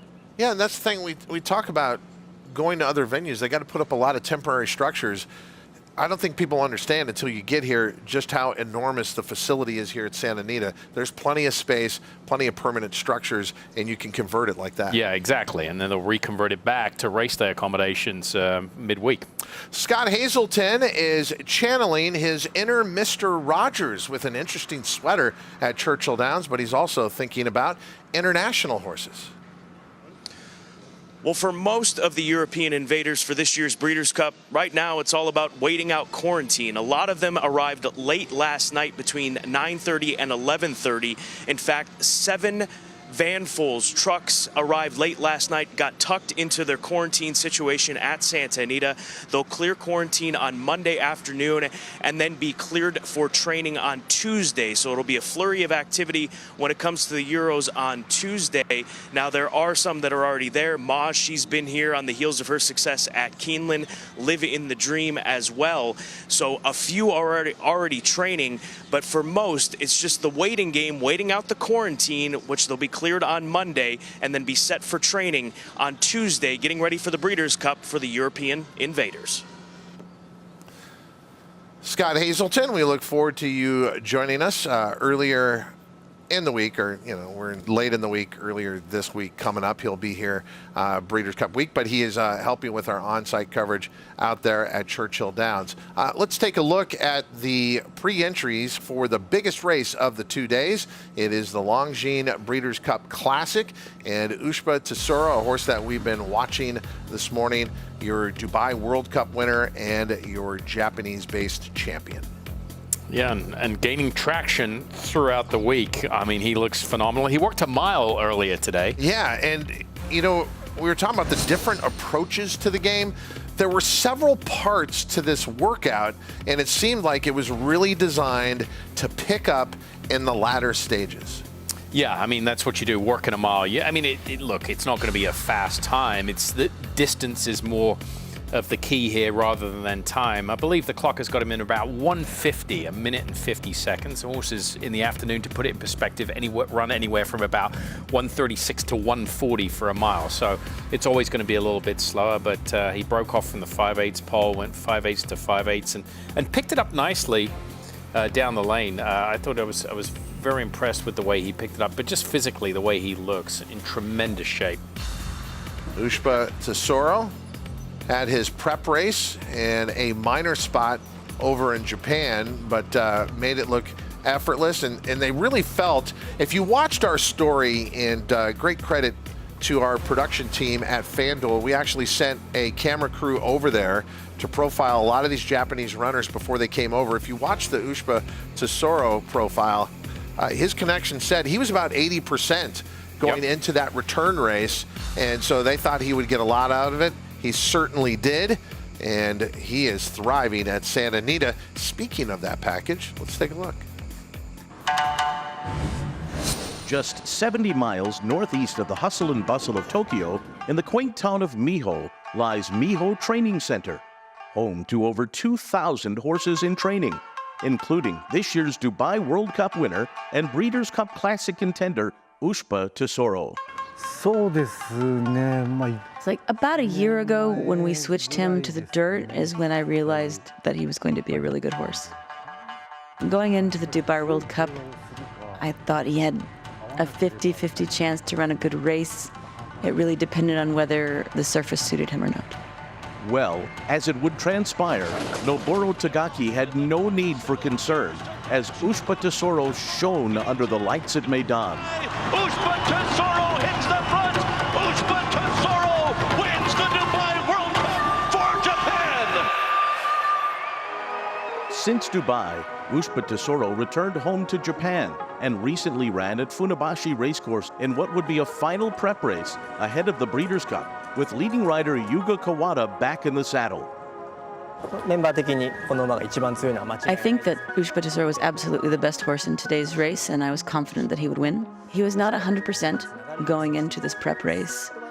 However, it should set him up nicely to be in that Dubai World Cup condition for the Classic. And the 70th Nippon TV High underway, clean start. Ushba Tesoro, Mitanowo allowed to move forward now. He's not the kind of horse who's very obedient to his jockey. He's very strong-willed and selfish. So I always have to work hard to make him concentrate on the race. Heading for home, there goes Ushba Tesoro into the lead on the outside. Mitanowo doesn't have it here tonight. Ushba Tesoro has it though, warming up for the Breeders' Cup Classic. When I say he's all warmed up and ready to go, off to America, number 4, Ushba Tesoro in for the victory. His performance was honestly more than what we expected. We were just looking to sharpen him up for the Breeders' Cup. We felt that this race was kind of really important before we ship him overseas.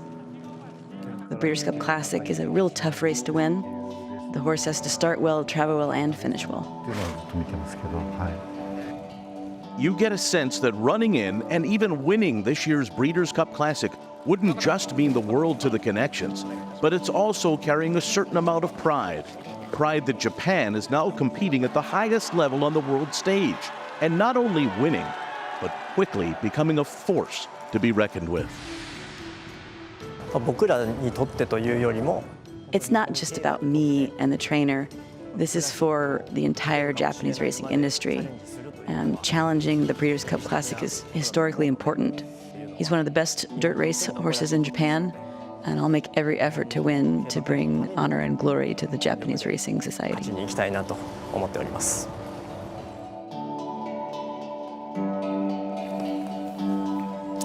That voice you heard there in the translation is Kate Hunter, and Michelle, you mentioned earlier, she is the American representative that works with the JRA and gets the stories out about the Japanese-based horses over here to the American racing media, and then obviously helps with them coming over for the Breeders' Cup. She does a phenomenal job. If you follow her on social media, she's a great follow. Get to see these champions year-round. And Michelle, you catching up with her earlier.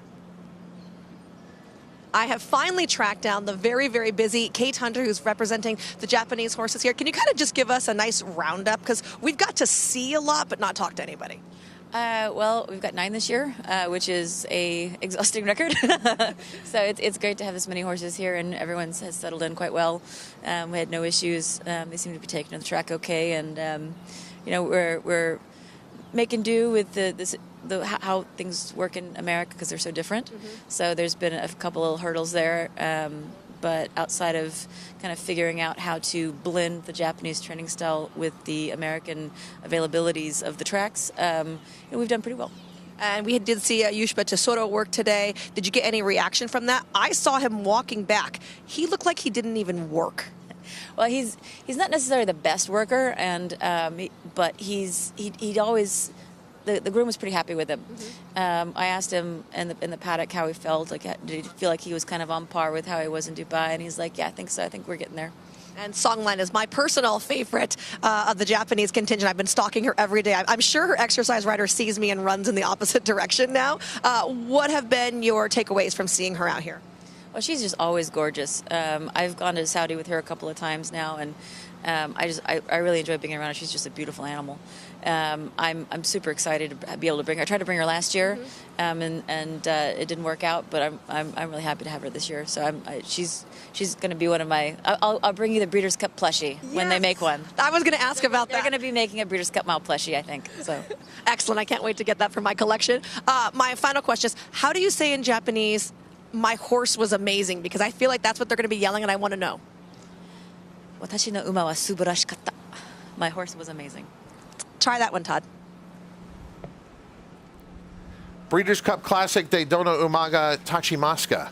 That is who will win the Breeders' Cup Classic. Nice. Of course, Japan. Yeah, exactly. When you sit in the grandstand at Tokyo Racecourse, you can see Mount Fuji on a clear day. Here at Santa Anita, you can see the San Gabriel Mountains. We'll be back right after this.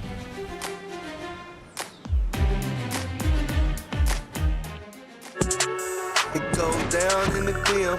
With FanDuel, every night is a watch party.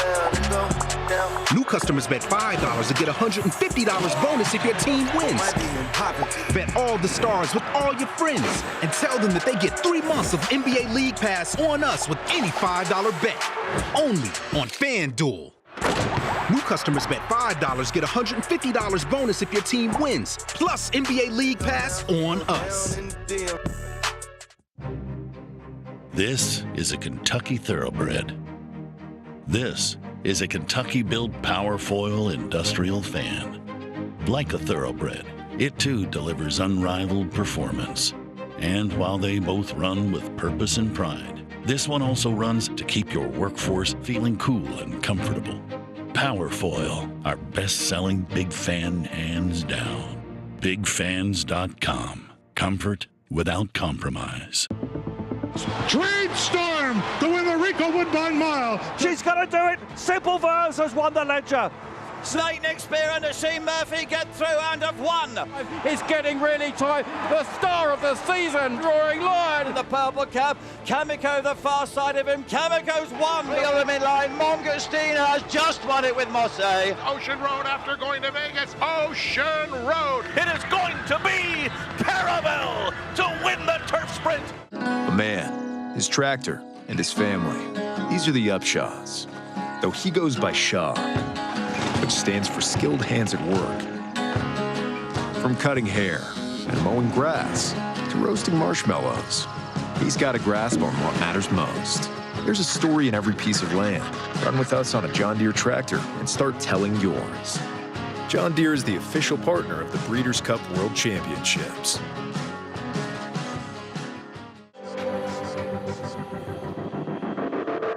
With NetJets, travel will always be personal. We do everything it takes to make every flight exceptional. Every single detail of your experience is personalized, just for you. As our standard is not just to meet our definition of perfection, it's to exceed yours.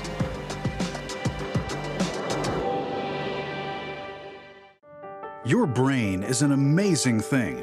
But as you get older, it naturally begins to change, causing a lack of sharpness or even trouble with recall. Thankfully, the breakthrough in Prevagen helps your brain and actually improves memory. The secret is an ingredient originally discovered in jellyfish. In clinical trials, Prevagen has been shown to improve short-term memory. Prevagen, at stores everywhere without a prescription.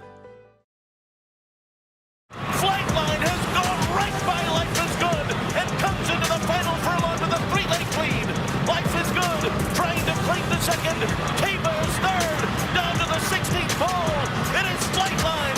It is spine-tingling, jaw-dropping, awe-inspiring, Secretariat-like Breeders' Cup Classic win.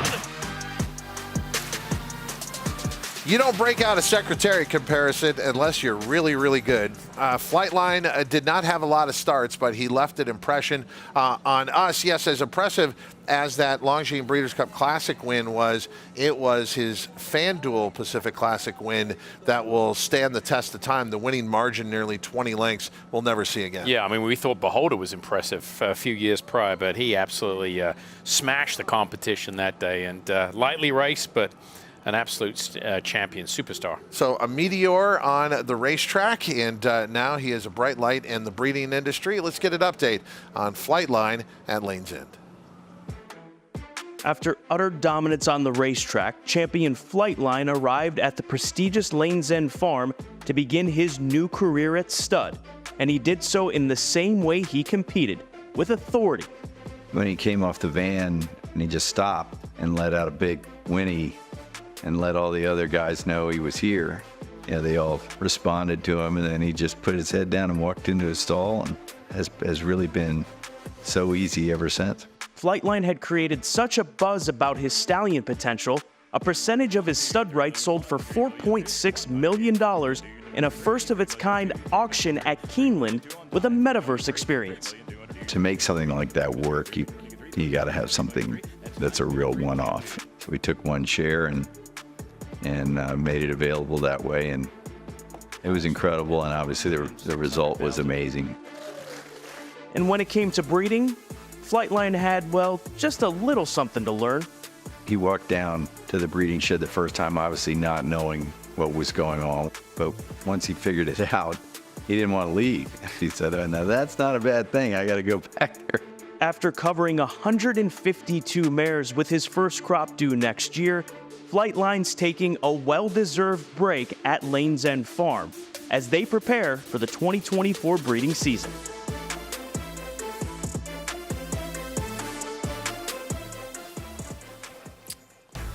Wow. Was it confusing for you the first time? Flightline at 6 for 6 and dominant, and named the world's highest rated racehorse in 2022. And look at those highlighted Grade 1 wins, the Malibu, the Met Mile going over. He had a troubled trip, and the Met Mile scared off a lot of the competition too. Yeah, exactly. Broke out of the gate. A little slow. Purchased for $1 million, 6 starts. Made a lot of money there. He's going to make even more at the breeding shed, especially as he knows what to do now. What a difference 24 hours makes. It was a sullen show yesterday as late in the process, Go Rocket Ride was injured training for the Longines Breeders' Cup Classic. We had an update at the beginning of the show. Michelle, you were back at the Mandela Barn. It was great to see Go Rocket Ride in a stall. Yeah, it was, Todd, and I talked to the connections over there about Go Rocket Ride, and they said he had been an excellent patient. Really key for horses that are going to be going into a surgery or that have a limb injury is the rest. They have to be laying down to stop them from getting laminitis, which is when horses aren't weight-bearing on all 4 legs. So the fact that he's been laying down a lot and is so calm in his stall was very encouraging over at the Mandela Barn. And like you said, we got to see him. He looked super happy. He was eating his hay. He was really interested in what was going on.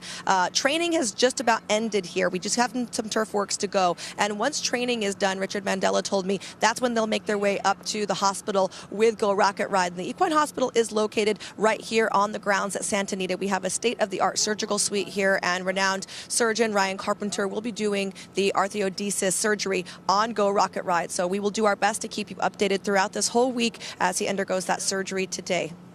Michelle, you've been phenomenal following all the stories, but we appreciate what you did with Go Rocket Ride, that hustle immediately after the injury, and now this follow-up today. And as Michelle said, our promise to you, we'll give you more updates as they warrant. Amazing, we talk about Tommy John surgery for baseball players, the advancements for surgery in horse racing as well. It mimics what we see in human. They've taken the human technology and applied it to the equine athlete, especially the last couple of years. As far as surgery goes, I think arthroscopy is being the big development development the last 25 years, where the surgery is less invasive. With an injury for Go Rocket, right, it's a little more extensive. They're going to have to perform an arthrodesis, which basically is a joint fusion. You take, a bone above, a bone below, and you fuse it together with plates and screws. It sounds very basic, but we've all seen those X-rays with the screws in. The recovery is key, minimizing, the infection that could set in. Obviously, when these horses go down and they have a compound fracture, they're sliding around on dirt. That's always a big issue. They'll flush out the leg with antibiotics and that. So the fact that he's a good patient before the surgery, I think, is very indicative of what could happen afterwards. The recovery and, getting them to stand after anesthesia is the most important part post-surgery. So obviously we'll be monitoring this situation the next 24, 36 hours and ongoing. Much better way to end this morning. We hope you've enjoyed breakfast at the Breeders' Cup. Don't forget, tomorrow at 4:30 local time, we will have on-site coverage of the Breeders' Cup draw, brought to you by Rood and Riddle Equine Hospital. Mike Joyce will be there on-site at the Pasadena Civic Auditorium, and our full team will be covering the action. We hope you got your jollies, just like a lot of these horses with their jolly ball during this show. Our thanks to Fasig Tipton and Windstar, bringing you breakfast at the Breeders' Cup.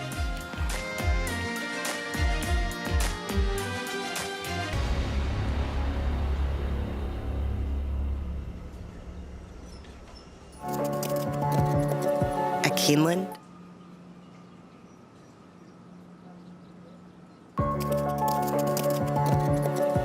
Keeneland, a horse will always be measured in hands. Hands that see, that sense, that speak. Hands that hold our sport to a higher standard, not for our sake, but for theirs, for the love of the horse, for generations to come. Hey, so I found a betting system that's really working great for me. So did I. What's yours? I set up an hour-a-week time limit on FanDuel. I can also set up wager limits, so I only bet what I can afford, and betting stays fun. Right. So what's your system? What's that? Your system. What's your system?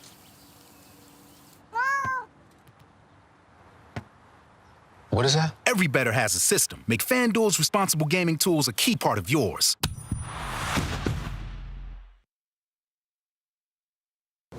Hey there, it's Craig Carton. I know I can't believe it either, but the World Series is officially here. So if you're choosing to make a wager on the series this year, please be sure to do so responsibly. Gambling should always be fun, social, and entertaining. If at any time you reach a point where it's not all three, take a break, take a breath. Go to FanDuel.com/playwell. Go there right now. Run. Go there and learn more. Looking to give your handicapping game a sharper focus? RaceLens is the most in-depth product in horse racing, with unique features found nowhere else. Customized PPs, summary and individual research, handicapping angles and backtesting, true odds predictive analysis, and pace projection. With innovative analytics powered by data from Equibase, it will change the way you follow horse racing and take your game to the next level. RaceLens, bringing clarity to handicapping. Learn more at Equibase.com/RaceLens.